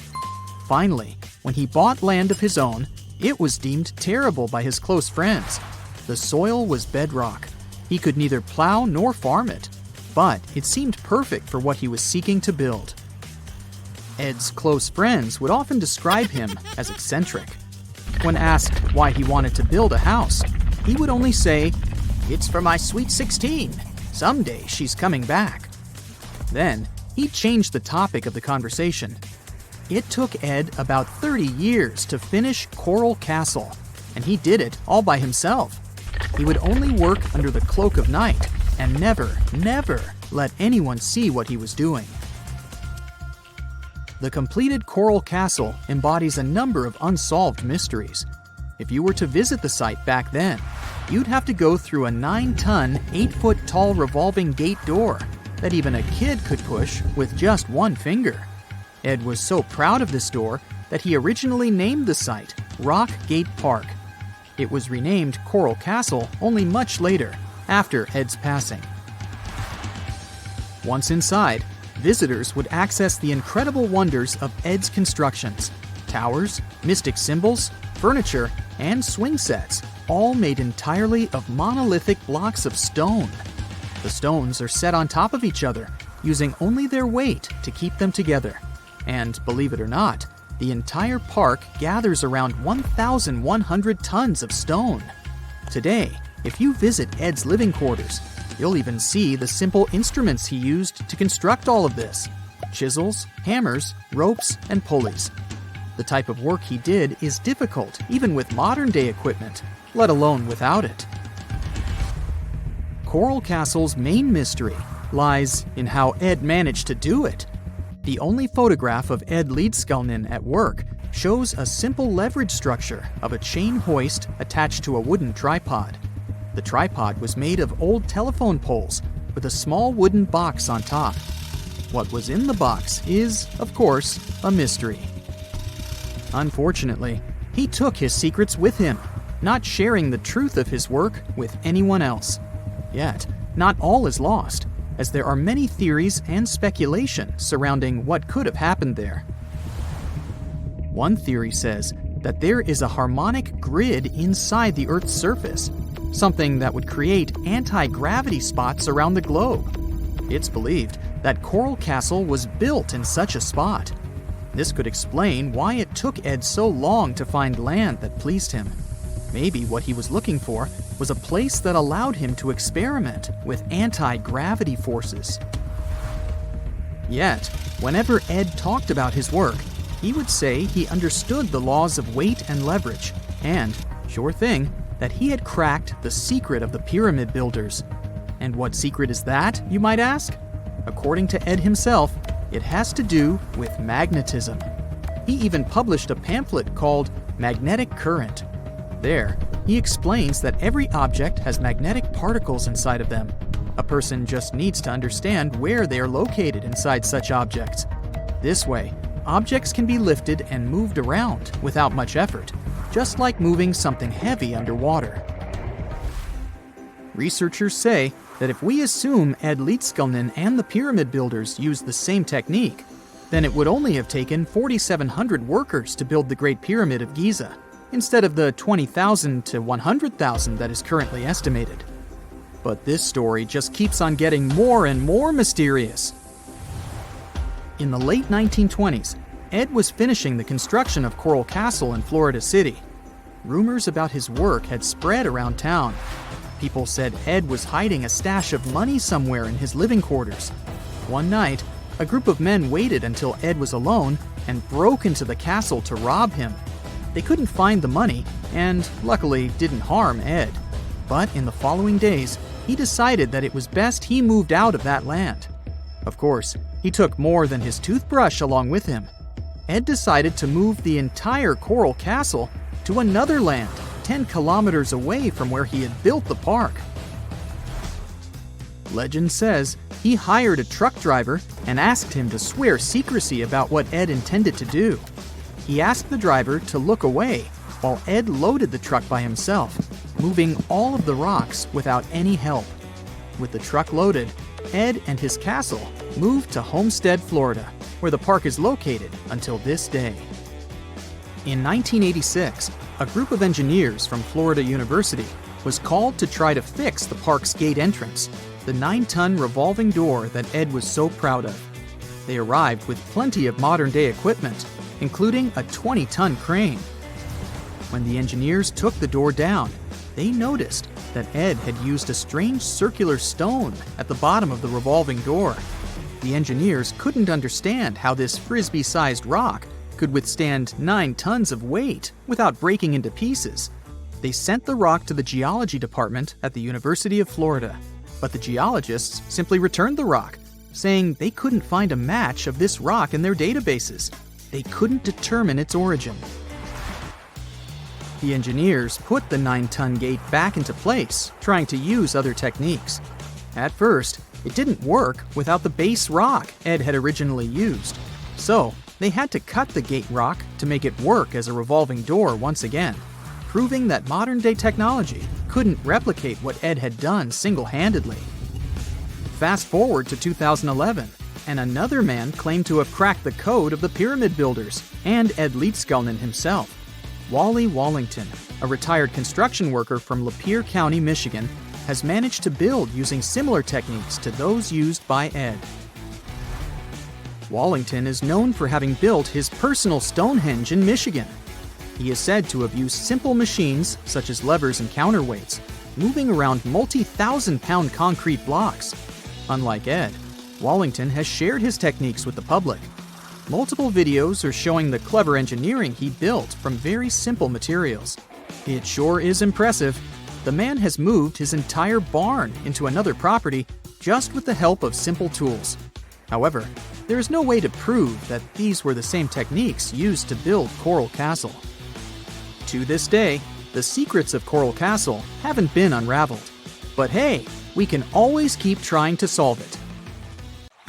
Whenever you hear about ancient ruins, you almost never picture them being suspended somewhere, or just randomly hanging on the branch of a tree, right?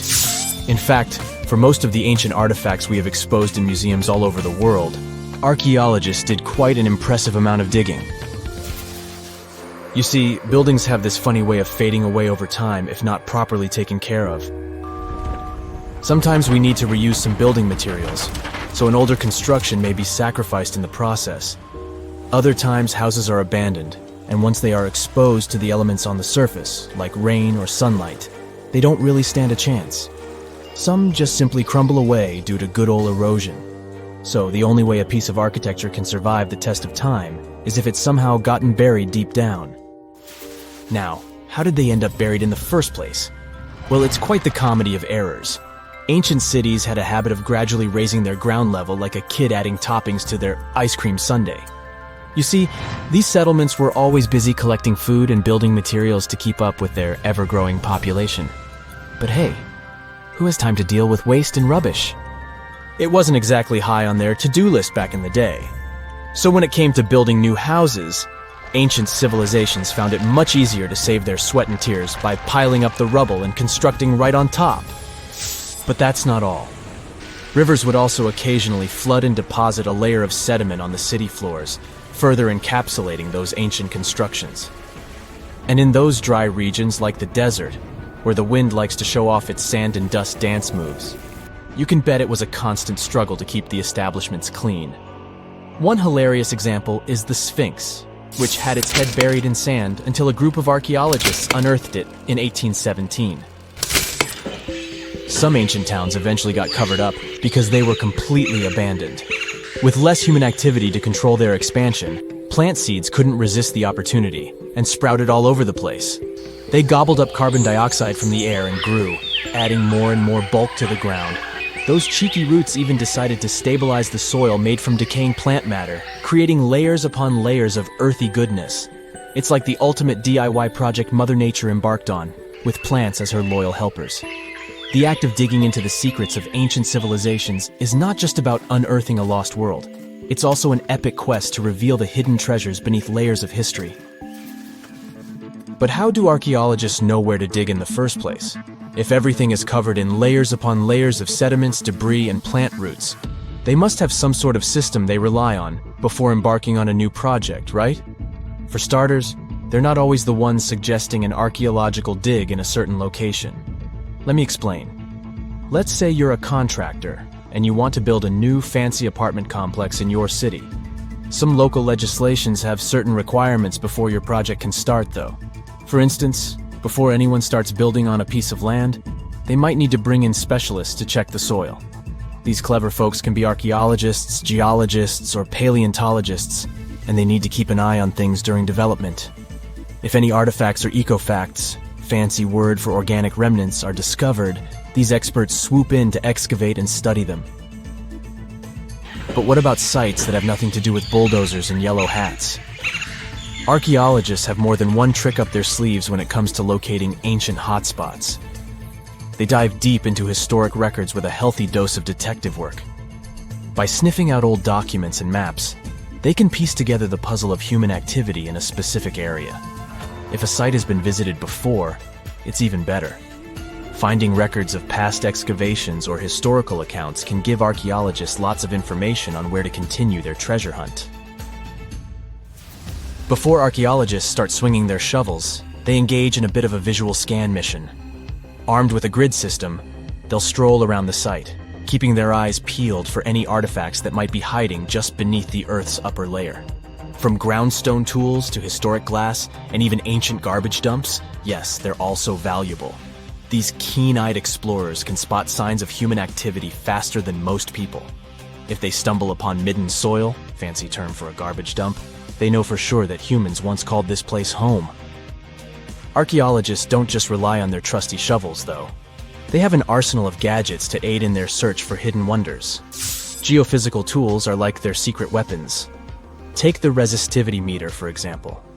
This clever contraption measures the electrical component of the soil and any buried features or artifacts. A buried wall, for instance, will create a different resistivity reading than the surrounding soil. Magnetometers and ground-penetrating radar work in similar ways, showcasing potential hints of ancient treasures in the soil. And who could forget our trusty old friend, the GPS? It helps archaeologists map out precise locations, like a high-tech treasure map, leading them straight to their pot of gold. Care to virtually visit some of the most important archaeological sites in the world? Well, follow me. In the United Kingdom, for instance, you'll find this interesting place called Stonehenge. It's one of many henges scattered around, but this one really takes the cake. Picture this: massive ancient stones standing tall and proud, arranged in a funky outer ring and an inner horseshoe, with some smaller stones thrown in for good measure. And guess what? These amazing stones have been around for over 5,000 years.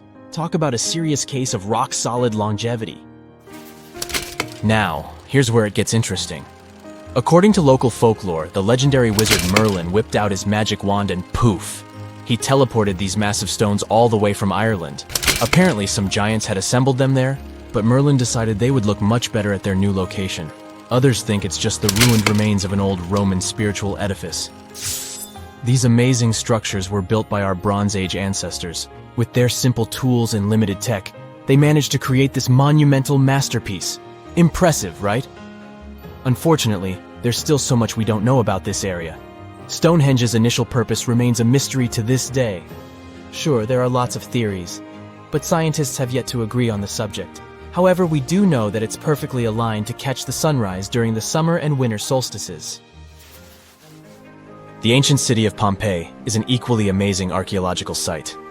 Picture this: Mount Vesuvius, a notorious troublemaker, decided to throw a volcanic tantrum and completely covered this ancient Roman city. It turned it into a time capsule, located outside present-day Naples in Italy. Fast forward to the year 1748, when a bunch of adventurous explorers stumbled upon Pompeii.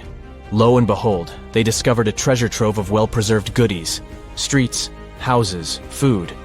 Probably a bit stale by then. Blingy jewelry, fancy sculptures, colorful frescoes, everyday household items, and even animal and human remains. It was like an epic archaeological party. From the looks of it, Pompeii had it all. Fancy houses and villas, a massive 20,000-seat arena, cute little artisan shops, hangouts like taverns. And let's not forget the saucy spots like those luxurious bathhouses for some intense pampering. There's also the Sanctuary of Apollo, where people used to gather for their daily dose of worship. And of course, the bustling heart of the city, the Forum of Pompeii, where all the cool people used to hang out. And guess what? Pompeii is so cool that it made it to UNESCO's World Heritage List back in 1997. That's like the ultimate Hall of Fame for historical awesomeness. It also includes many other famous buildings and sites, like the Taj Mahal in India and the Acropolis of Athens in Greece. A gruesome discovery took place in Egypt some years ago. You want to hear about it? 16 human hands, carefully buried in 4 eerie pits. They didn't look too much like human hands at first, since they were abnormally large, but they were. Weirdly, there were only right hands. No left hands were in sight. It turned out that it points to the practice of an ancient dark ritual. Old Egyptian art and tales talked of a ceremony where warriors would present the right hand of their adversaries as proof of victory and ask for gold in return. Egyptians believed in the afterlife, so cutting off someone's hand meant you cut off their power eternally. Guaranteeing this type of defeat was interesting to the winning party. Here, the fight was between Egyptians versus Hyksos, who lived in what was once known as Canaan. Egypt has always been the center of some history-changing findings, and some time ago, this papyrus was found. If we stretched it open, it would be just a tad bigger than the height of a skyscraper. The world's tiniest skyscraper, which is located in Wichita Falls, Texas. When humans didn't write on their notes app, they wrote on this thing, made from the medulla of a papyrus plant. Around 2,000 years ago, ancient Egyptians wrote something reminiscent of a book where they describe most of their funerary traditions and their visions of the afterlife. It's considered one of the most important texts from ancient Egypt and is still sold in bookstores to this day. This ancient manuscript was unearthed from a chamber located just south of the Pyramid of Djoser, located in Saqqara. Oh yes, Djoser is the oldest pyramid in Egypt and not the Giza pyramids like most people think. So recently, the site of Saqqara buzzed with excited archaeologists who probably found one of Egypt's oldest complete mummies. They believe that this beautiful and well-preserved mummy was that of a wealthy man. He was discovered in a deep shaft, covered in layers of gold leaves. There are many symbols that show he was an important and wealthy man, like the band he wore on his head, the bracelet on his chest, and the fact that he was embalmed with a tunic, which was reserved for Egypt's finest. The most exciting part of the entire discovery was finding the resting place sealed with mortar, just as the ancient Egyptians had left it 4,300 years ago. Now this may sound weird, but back in 2008, archaeologists discovered a missing pyramid. Now it went missing because it deteriorated over the span of 4,000 years. Today, you can only see its base. It was a pretty important site back in ancient times. It is said that around the area of the pyramid, the ancients hosted a special type of ceremony where high priests would carry mummified remains of sacred bulls. Now, here's a fun fact. Ancient Egyptians believed that Apis bulls were earthly incarnations of the city deity of Memphis and was connected to rites of fertility. It wasn't just any Apis bull, though. They needed to be all black, with a single white mark between its horns and a bunch of very specific characteristics. They were selected by the local priests and honored until they passed away. After that, they were mummified and buried in underground galleries. Meanwhile, this missing pyramid sort of disappeared around the 1800s. It was a German archaeologist who first found it in the village of Saqqara. He called it the Headless Pyramid when he first found it. But then, years after the official discovery, the desert sand came along and covered the whole thing. There were some excavations between the 19th and 20th centuries, but they weren't too systematic. That's why scientists were so thrilled when they dug an entire pyramid's base after removing the 25-foot mound of sand that was covering it. Oh, and it turns out American archaeologists are excavating a cemetery in Egypt that could contain over 1 million mummified bodies. So far, archaeologists have dug around 1,700 mummies. One of the main differences from other classic Egyptian mummies is that these people weren't kings and pharaohs. They were commoners that most likely lived about 1,500 years ago, when Egypt was controlled by the Roman and Byzantine empires. The name of the cemetery is cool, though, the Way of the Water Buffalo, just in case you want to check it out on your next trip. Other than bulls and buffaloes, ancient Egyptians also liked baboons. Are you seeing a pattern here? In the beginning of the 20th century, archaeologists discovered a site filled with mummified baboons in a place called, guess what? The Valley of Monkeys. An animal wouldn't have been mummified if it wasn't considered important. Certain animals were more important than others, since they were linked to specific deities. Jackals were connected to Anubis, the ancient god of the afterlife, and cats were likened to the female deity Bastet. Baboons were a pretty big deal, since they were believed to be connected to Thoth, the deity of wisdom and advisor to Ra, one of Egypt's supreme deities. The archaeologists who studied these animals weren't too happy. They think these baboons were kept inside and were deprived of sunlight for most of their lives. They had extreme vitamin D deficiencies and they were poorly fed. Maybe Thoth got angry with these baboon keepers. Just a guess. Since there's never a boring day for archaeologists in Egypt, they also found human mummies with golden tongues. Since Egyptians were all about the afterlife, They believe that golden tongues might help a person speak once they pass to the other side. I mean, it's a long shot, but hey, why not? Some of these mummies were placed in wooden coffins with goods, such as necklaces, pottery, golden artifacts in the shape of lotus flowers, and scarab beetles, and iPhones. Just kidding. A new temple was also unearthed recently in Egypt. Scientists believe it was dedicated to honor Zeus Cassios. That deity would be a cross between Zeus, the almighty Greek deity of the sky, and Mount Cassios. While digging around the Sinai Peninsula in Egypt, archaeologists spotted 2 pink granite columns poking out of the ground, and bingo. They believe these columns represented the temple's front gate and collapsed during an earthquake many years ago. And speaking of deities, there weren't only super serious deities. Recently, scientists unearthed a golden ring in a city south of Cairo. No, Frodo, it's not magical. It was a normal gold ring, but it had the depiction of the deity of fun, officially named Bes. This deity is often described in sacred texts as a happy chubby dwarf. Today, many tattoos we get are sorta deprived of any sense and are made of aesthetic purposes only. In ancient Egypt, though, women would get tattoos as a token of protection for childbirth. That's what scientists think, at least. Around the Nile region, scientists found some mummies that had well-preserved tattoos, which is a rarity since the skin deteriorates so easily. 2 of these women tattooed their lower backs, and the drawings were simple. They were mostly pictures, including that same chubby dwarf we just talked about, Bes. He also had a side hustle as the protector of women during childbirth. Now, would you believe me if I told you ancient Egyptians invented robots? No? Well, that's because that's not entirely true. Sure, they were astronomers, mathematicians, and engineers, and somehow they also squeezed an eccentric invention into that package. An automated deity some scientists called Hathor. This wooden statue had been in the Metropolitan Museum of Art for years before someone noticed its secret. With the help of an X-ray machine, specialists discovered a mechanical operating system inside it. The pulley-like axis goes from the statue's shoulder to her left leg. When the system rotates, the statue raises and lowers her hand. Hey, pick me! I got my hand up. There are countless doors all over the world that haven't been opened for decades, and even centuries. The question is why? It seems that nowadays you can open any door you want. The truth is that some doors were sealed for a grave reason. And so far, nobody has found out what treasures and mysteries they hide. Here are 4 doors that keep their secrets all too well. The Taj Mahal. First up, we've got the Taj Mahal in India, one of the most romantic places in the world. Shah Jahan commissioned it in 1631 and dedicated it to his 3rd wife, who he loved like crazy. They were married for 19 years and had a whopping 14 kids together.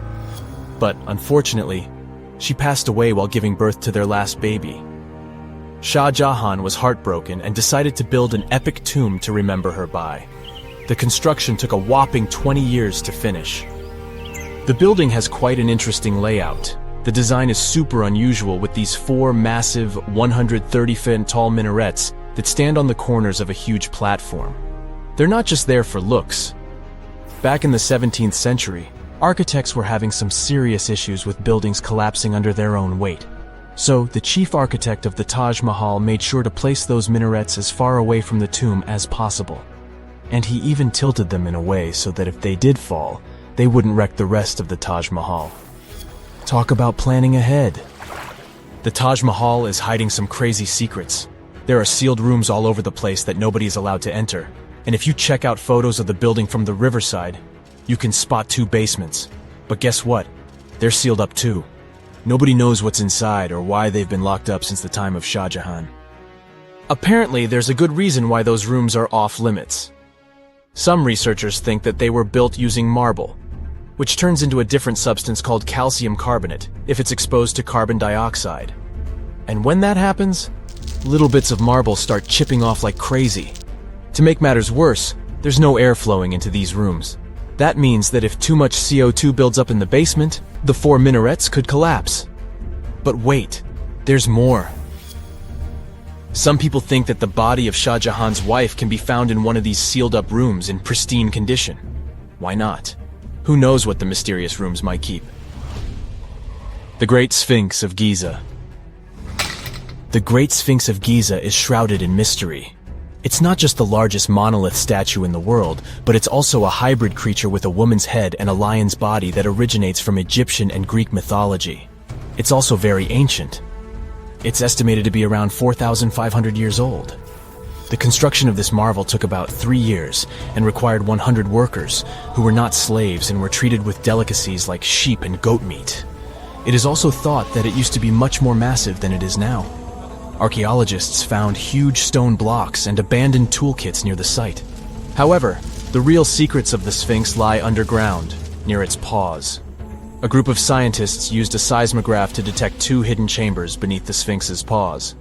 Some people think that these rooms might be the legendary Hall of Records, which holds ancient scrolls revealing the secrets of the universe.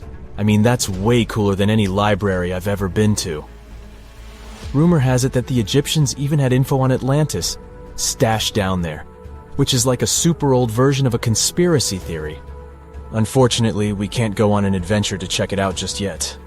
The chambers presumably have 2 entrances, but both remain sealed.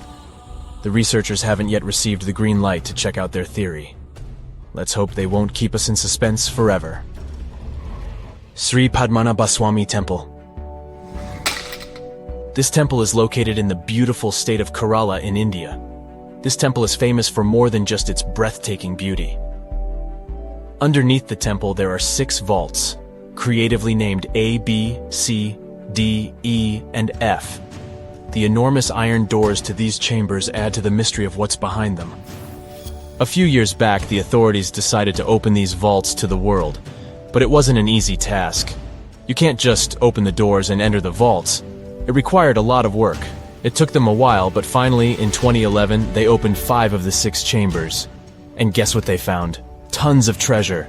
Bags of gold, precious gemstones, and priceless diamond jewelry.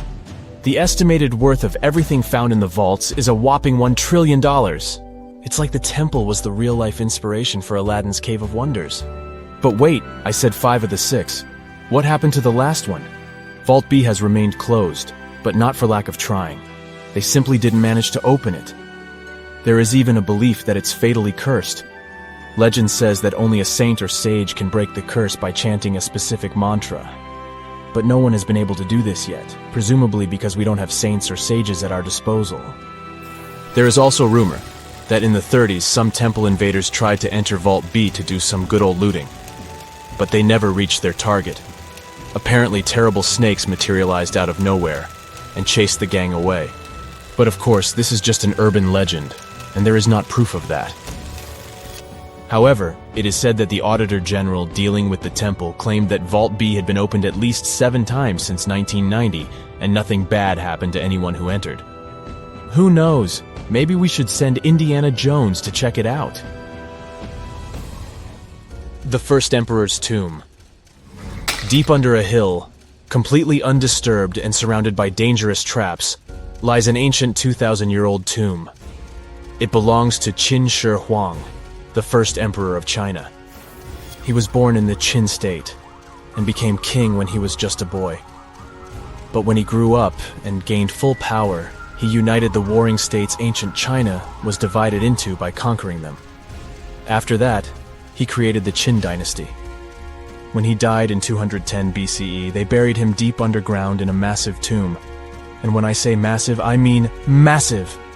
Back in 1974, some farmers in Xi'an, China, stumbled upon something strange while digging a well, a huge terracotta soldier.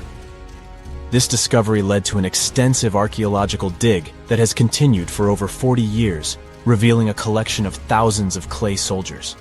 The unique thing about these soldiers is that each one has its own unique features, from hairstyles to facial expressions. It's believed that there could be up to 8,000 of these soldiers, but only 2,000 have been found so far. Interestingly, the central tomb, which is believed to be the resting place of the emperor, is still untouched. In ancient records, there are references to a vast underground city that the emperor built, complete with scenic towers, palaces, and whatnot. Sima Qian, a Han Dynasty historian, wrote that the tomb was adorned with treasures and had space for hundreds of officials, but the lack of technology to properly examine the site is what's holding things up. Qin Shi Huang was surrounded by liquid mercury in his tomb. with two of the streams representing the major rivers of China, Yellow River and Yangtze. The ancient Chinese believed that mercury could provide immortality, but it could have also caused the emperor's death since he regularly took mercury pills to prolong his life. The dangerous levels of mercury contamination in the soil near the tomb are the main reason why scientists are reluctant to explore it. It could be very dangerous both for people and for the environment. Now, if I had to choose which door to open, I'd probably go for the one that doesn't lead to a tomb surrounded by poisonous mercury. Call me crazy, but I'd like to avoid any potential health hazards.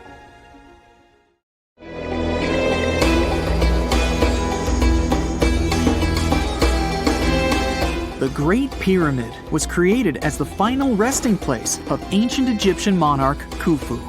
According to legend, French leader Napoleon entered the Great Pyramid and came back out looking shaken and super pale. He never revealed what he saw inside, but whatever it was is said to have affected him for the rest of his life. When Napoleon entered the pyramid, he would have walked through a super tight and ascending passageway. He'd then go through another passageway, known as the Great Chamber. This corridor would have been much taller than the previous one, and would have cobbles too.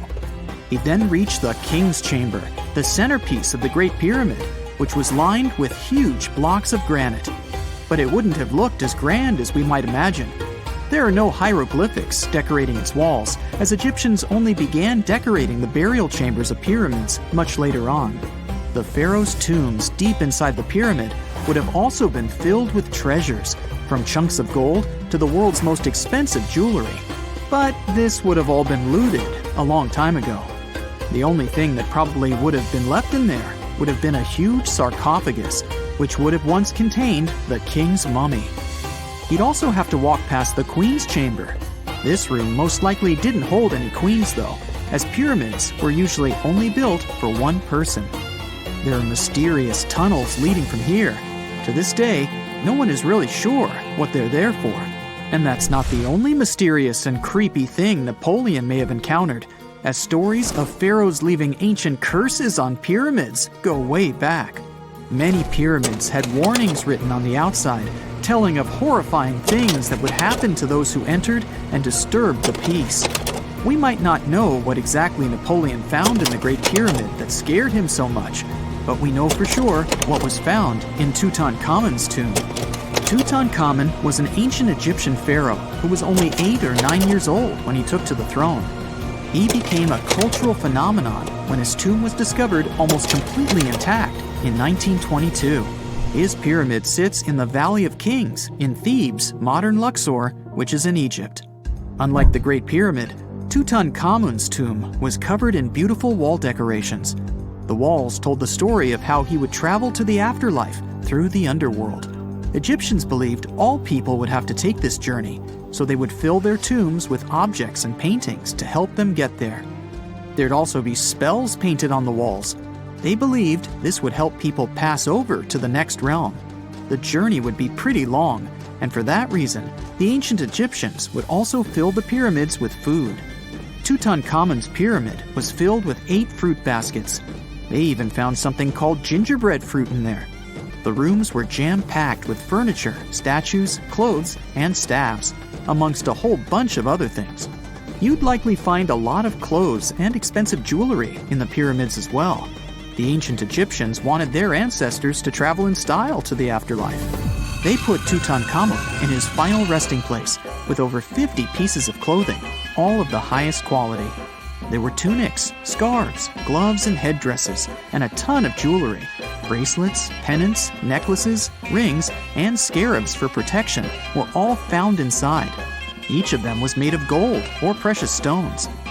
There were also fans made of ostrich feathers to keep the old pharaoh cool in the hot Egyptian sun. But the temperature inside the pyramids never actually went above 68 degrees Fahrenheit. The ancient Egyptians developed a super cool air conditioning system that we don't fully understand even today. Tutankhamun's pyramid also contained 130 walking sticks made from ebony, ivory, silver, and gold to help him on his journey. There were 3 chariots hidden away in case he got tired of all the walking. They also put 11 boat paddles inside. but there was no sign of any boat. The pyramids would be littered with the pharaoh's favorite scents and perfumes. During the excavation of Tutankhamun's pyramid, it quickly became clear that it had been robbed during ancient times. There was damage to doors and traces of oils left in empty jars. It looks like someone raided the pyramid for gold and the scents, perfumes, and oils that had been left for King Tut. There was still a bit of perfume, which was made from coconut oil and frankincense, left in one bottle. It seems like Pharaoh Tutankhamun loved board games. There was an ivory traveling set of Senet in his pyramid. Although we don't know for sure exactly how to play it, we have figured out it was sort of an ancient Egyptian version of backgammon. It looks like it was a two-player game where the goal was to knock your opponent off the board. Not really sure who Tutankhamun's mummy was supposed to play with, though. The ancient Egyptians had some rituals that may seem pretty strange to us. For example, they used to shave their eyebrows off if they ever lost a cat. So it's not too surprising they put some really weird things inside pyramids. Archaeologists discovered a collection of mummified cats and scarab beetles in pyramids that date back more than 4,000 years. They were found in the pyramids of Saqqara, which is south of Cairo. They also found a bunch of makeup kits and mirrors inside. Makeup was worn proudly by both men and women in ancient Egyptian times. Eyeliner was the most popular cosmetic. The Rosetta Stone was one of the best discoveries ever made in pyramids. It was found by our man Napoleon Bonaparte and his team. It's a black granite rock that dates back to 196 BCE. It's transcribed in Greek, Demotic, and hieroglyphic. When it was translated in 1822, we got the key to understanding ancient Egyptian hieroglyphics for the very first time. The discovery of Queen Hatshepsut's mummy in 1903 changed our understanding of the Egyptians forever. After she had passed away, her successor, Thutmose III, removed most of the evidence of her reign, so we basically knew nothing about Egypt's first great female leader. She's now gone on to become one of the few and most famous female pharaohs of Egypt. Pharaoh Khufu even had a fully fledged boat in his pyramid. Archaeologists uncovered more than 1,200 pieces of a giant boat near the Great Pyramid at Giza. They reassembled the boat, and it's a whopping 144 feet long. It's most likely a solar boat, which was designed to carry the resurrected king with the deity Ra. Fun fact, the Pyramid of Giza is the last remaining of the 7 wonders of the ancient world. The other 6 are the Hanging Gardens, the Colossus, the Temple of Artemis, the Mausoleum, the Lighthouse, and the Statue of Zeus. This pyramid was also the world's tallest man-made structure for 3,800 years, and it's the biggest pyramid in Egypt. It took a staggering 2.3 million blocks of limestone, and some weighed as much as 80 tons. It took an incredible 100,000 laborers and a whopping 23 years to build. Its original height was a mega 480 feet. In 2017, archaeologists discovered something weird about Egypt's Great Pyramid. There's a hidden void that's at least 100 feet long, and no one really knows why it's there or what's actually inside it. The weird void is the first inner structure discovered within the 4,500-year-old pyramid since the 1800s. Scientists used cosmic rays to detect the massive hole, but are still no closer today to finding out what's inside. The ancient Egyptians took a lot of care building the pyramids, and everything was strategically placed and structurally sound, so it's super unlikely that this hole is due to blocks falling over time. Loads of pyramids also contain small model figurines called ushabti. These represented attendants. They believed they would come to life to serve the pharaohs in the afterlife. But it's amazing that all this stuff actually fit inside. There isn't actually a huge amount of space inside the structures. It's mostly just rock. And now we're off to almost 5,000 years ago. Let me take you to ancient Egypt, where back in 2550 BC, guess what? The construction of the Great Pyramids of Giza started. People learned to build cathedrals and skyscrapers, but it wasn't until recently that these massive buildings appeared. It's still a mystery to even modern scientists how these pyramids were built 5,000 years ago. No wonder they are one of the 7 wonders of the ancient world. They're also the oldest of them and the only wonder of the ancient world that still exists in the 21st century. It must have taken a lot of cooperation to build a thing that massive, even for today's metrics. But the Giza pyramids weren't the first pyramids ever. The first one, called the Step Pyramid, was built around 80 years before the first pyramid of Giza in 2630 BC for King Djoser. It wasn't meant to be extraordinary, but ended up being quite impressive. It was a pyramid of 6 stepped layers of stone. It was 204 feet high, which is as tall as a 19-story building. And it was the tallest building that existed at that time. It wasn't just a pyramid though, it was surrounded by a whole complex of buildings, including even courtyards. In ancient Egypt, people believed in the afterlife, so everyone, especially kings, wanted to make sure they had everything they needed to get ready for it. Here's why the pyramid complex was perfectly supplied with a lot of objects people used every day. The complex included a pyramid and a kind of a palace. Those buildings had many things the king loved and might need one day, like furniture, food, and gold vessels. After Djoser, building pyramids became common practice, but many pyramids weren't finished. It would usually take about 20 years to build one, but many rulers reigned way less than that. Overall, there are more than 100 pyramids. The most famous pyramids are the Great Pyramids of Giza. The first one and the biggest one was built for Pharaoh Khufu, around 2550 BC. Initially, it was 481 feet tall, which is as tall as a 40-story building. The second pyramid was built for Khufu's son, Pharaoh Khafre, around 2520 BC.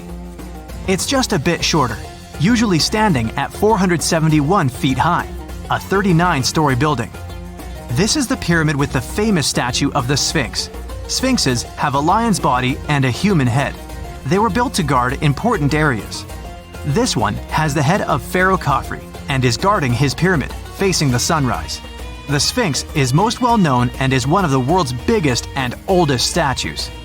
Originally, it had red color and did have a nose. It's still possible to see the trace of red pigment by its ears. But no one knows exactly when the nose disappeared. For some time, the Sphinx was sort of hidden underground, being covered with sand up to its shoulders. Luckily, in the early 1800s, an adventurer with a team of 160 people dug it out. The third pyramid of Giza is the smallest one, being more than twice shorter. Originally, it was 218 feet high, about the height of a 20-story building. Built in 2490 BC, it was a pyramid for Khafre's son, Menkaure. The pyramids are designed to align with the points of the compass, and their sides symbolize the rays of the sun.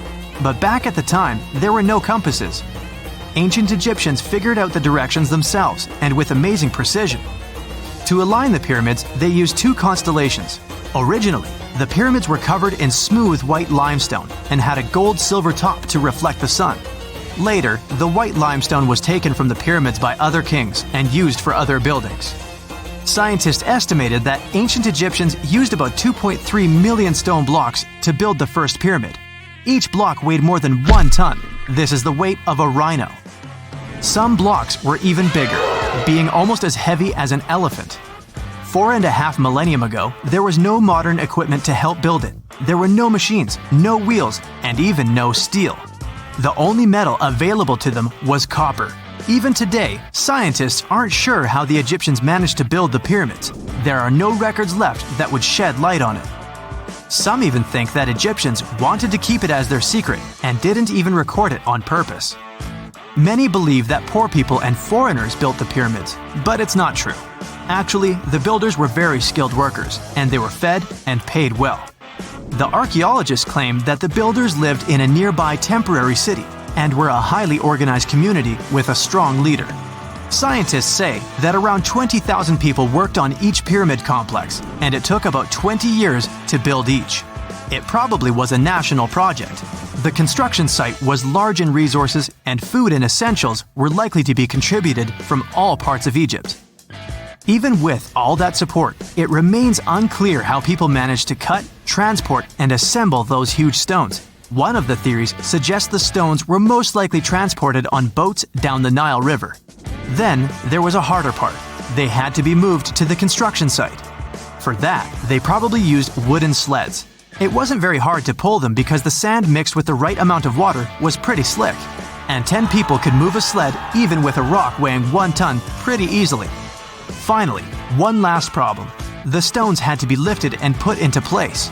Archaeologists have discovered the remains of the ramps system that dates back to when the pyramids were built. Most likely, the Egyptians designed a unique system to move and pull huge stone blocks, but no one knows what it looked like exactly. The most common opinion is that there were several ramps around the pyramid to help move the blocks. The ramp was growing with the pyramid getting higher. They suppose people were walking up the stairs, pulling the stone on the wooden sled up in the middle on the sandy ramp. But this is just one of the options. Others say that the ramps were going around the pyramid. Some say the ramps were inside the pyramid. But we'll never know for sure, and it'll forever remain a mystery, just like the ancient Egyptians wanted. Surprisingly, there's not much inside the pyramids. Most of it is just solid stone with very little open space. But let's take a quick look inside the biggest of the pyramids of Giza.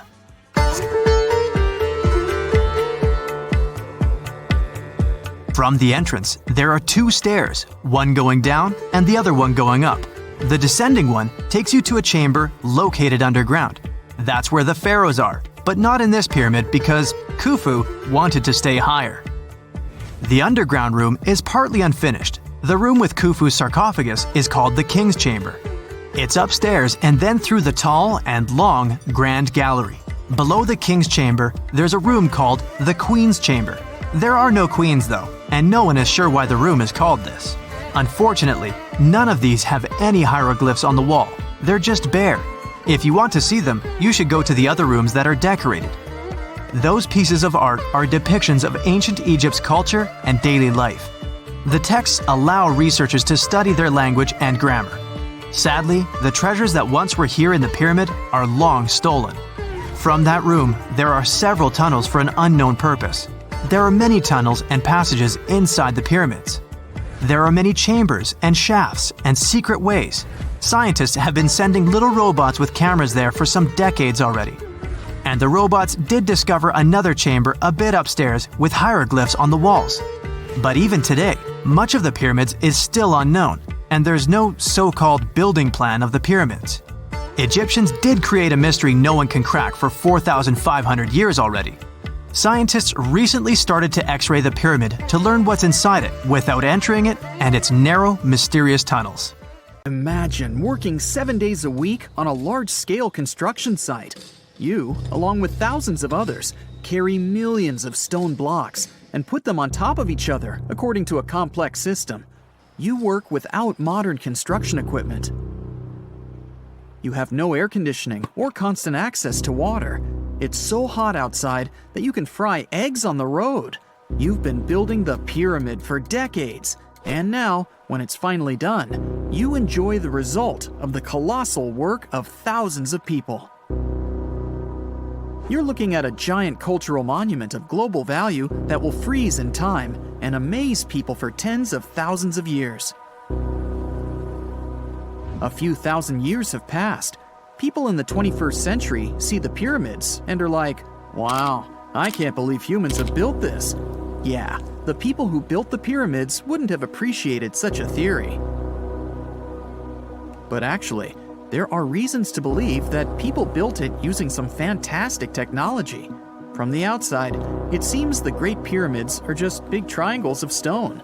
People just put some heavy blocks on top of each other, and that's it. In fact, the design seems too perfect to be true. The pyramid consists of more than 2 million blocks. They lay so close to each other and are so even that you couldn't squeeze even a thin sheet of paper between them. Scientists still can't figure out the exact technology for building the Egyptian pyramids. One of the biggest and most famous is the Great Pyramid of Giza. This huge construction, well known all over the world, has one big secret. There should be a capstone on top of the pyramid. It's a triangular-shaped stone block, a small pyramid on top of a huge one. It's also called a pyramidion. The builders of ancient Egypt made it out of granite and limestone and covered it with gold. No records or old drawings prove that there was a pyramidion at the top of the Great Pyramid of Giza. But there's another ancient Egyptian structure with such a triangle, the Red Pyramid. It was built before the Great One, and its capstone has survived to this day. Archaeologists have found and reconstructed it. But where could the capstone of the Great Pyramid be? It's a mystery that still has no answer. Some are sure that some thieves have stolen it from the top. Maybe they just climbed up and pushed the pyramidion down. It makes perfect sense.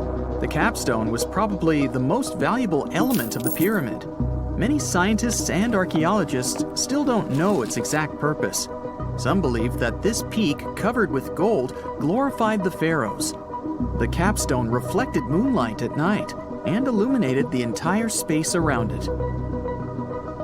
During the day, the capstone reflected sunlight with its shiny surface. You could have noticed it from afar. The top of the pyramid was a kind of guiding star for lost travelers. All other stone blocks of the pyramid consist of limestone. People polished them to make them look shiny. In the past, they were even glowing and reflected light. You could see glowing pyramids from space, although they looked like tiny lights. Over thousands of years, winds, sandstorms, and rains have changed the pyramid's appearance. If people had taken care of them all this time, they would have looked like something out of science fiction movies, or the pyramids from Las Vegas. But unfortunately, we will never see their original appearance. Some archaeologists and scientists believe that the capstone could absorb the sun's energy and distribute it evenly throughout the pyramid. No one knows precisely why the Egyptians needed this technology. There's a theory the pyramids are ancient energy systems. The pharaohs applied this energy to use some unique technologies that were more advanced than all the achievements of the 21st century. And the triangular shape of the pyramids was ideal for boosting this electromagnetic energy. In theory, solar radiation, or electromagnetic forces, accumulated at the top of the pyramid, filled the inner rooms, and then went down the walls to the base. Any surface distortion could prevent the flow from spreading, so they had to create a perfectly smooth surface. That's why they installed the blocks so that nobody could squeeze a needle or razor blade between them. Many people believe in this theory because they built the pyramids from limestone. This material can hold energy inside itself. In the inner part, they created granite deposits to cause air ionization, that is, to create an electric charge. They also dug channels under the pyramid for water to transmit electricity. And at the top, they put a gold capstone, the best conductor of electricity. So, this is how you get a great power generator. Different cultures used similar technologies to create electricity all over the world. But these are all theories. If it had been working, humanity would have used these technologies today. There are mentions of the metal industry, chemistry, engineering, physics, mathematics, and astronomy in some ancient records. Most scientists don't believe in all these things. We know the detailed stages of the technology's development in different cultures. In the 21st century, scientists, historians, and anthropologists can track the evolution of all modern devices. If people had created some technological inventions in ancient times, the history of the world would have looked different. Perhaps all the achievements of antiquity could have been wiped off the face of the earth by global cataclysms, and it can happen to us. Just imagine how people would dig up a laptop in 5,000 years. Perhaps they wouldn't understand what kind of device it is. Another Egyptian wonder surrounded by mystery is the statue of the Sphinx. The Egyptians carved it out of a single massive piece of limestone about 4.5 thousand years ago. But scientists still don't know the exact date of its construction or who built it. People painted the Sphinx in different colors, so it looked much brighter and more vivid in the distant past. It was shining just like the Great Pyramids. Anyway, time hasn't only changed its appearance, but its name too. Initially, the Egyptians called it Hor-Emek-et, The Greeks renamed it the Sphinx about a few hundred years after it had been built.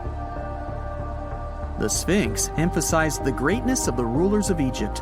It also performed a symbolic function of a watchdog guarding the tomb of the pharaoh and the paths leading to it. This version sounds realistic, since archaeologists have discovered many secret entrances at the foot of the Sphinx. Perhaps these rooms and intricate tunnels lead to underground halls with treasures. And treasures don't always mean gold and jewelry. According to legends and theories, the Sphinx guards the Hall of Records, the storage of all humankind's knowledge. The information about the ancient mythical state of Atlantis could be there. You can find many detailed maps of the internal dungeons of the Sphinx on the internet. They show structures 12 stories deep under the statue. It looks like a small city filled with gold, scrolls of knowledge, and various ancient artifacts. But don't believe all these maps. These are just theories. Several thousand years have passed, but people have very little information about it.